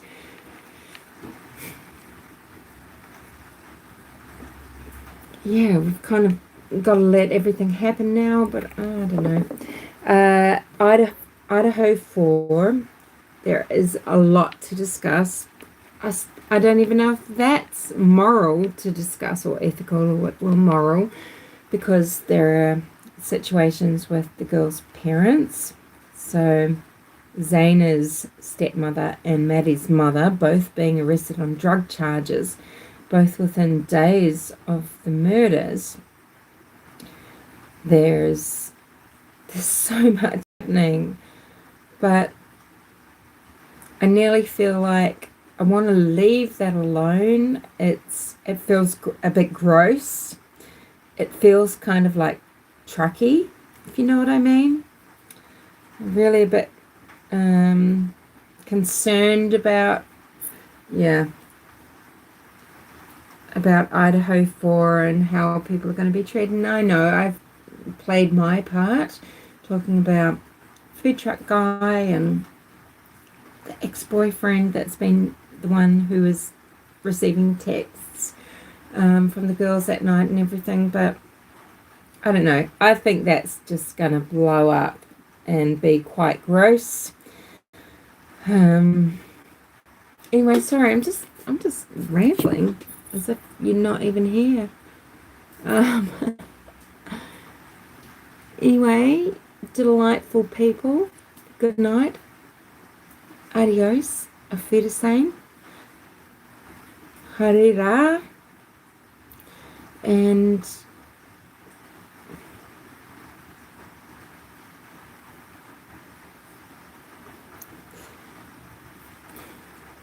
yeah, thanks everyone. Okay. Bye. I'm going. I promise.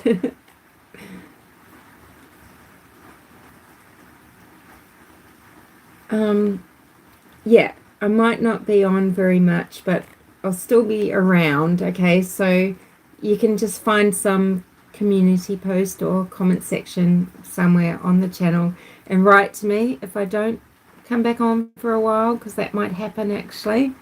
But yeah, I'll always see your comments. So yeah, see you later.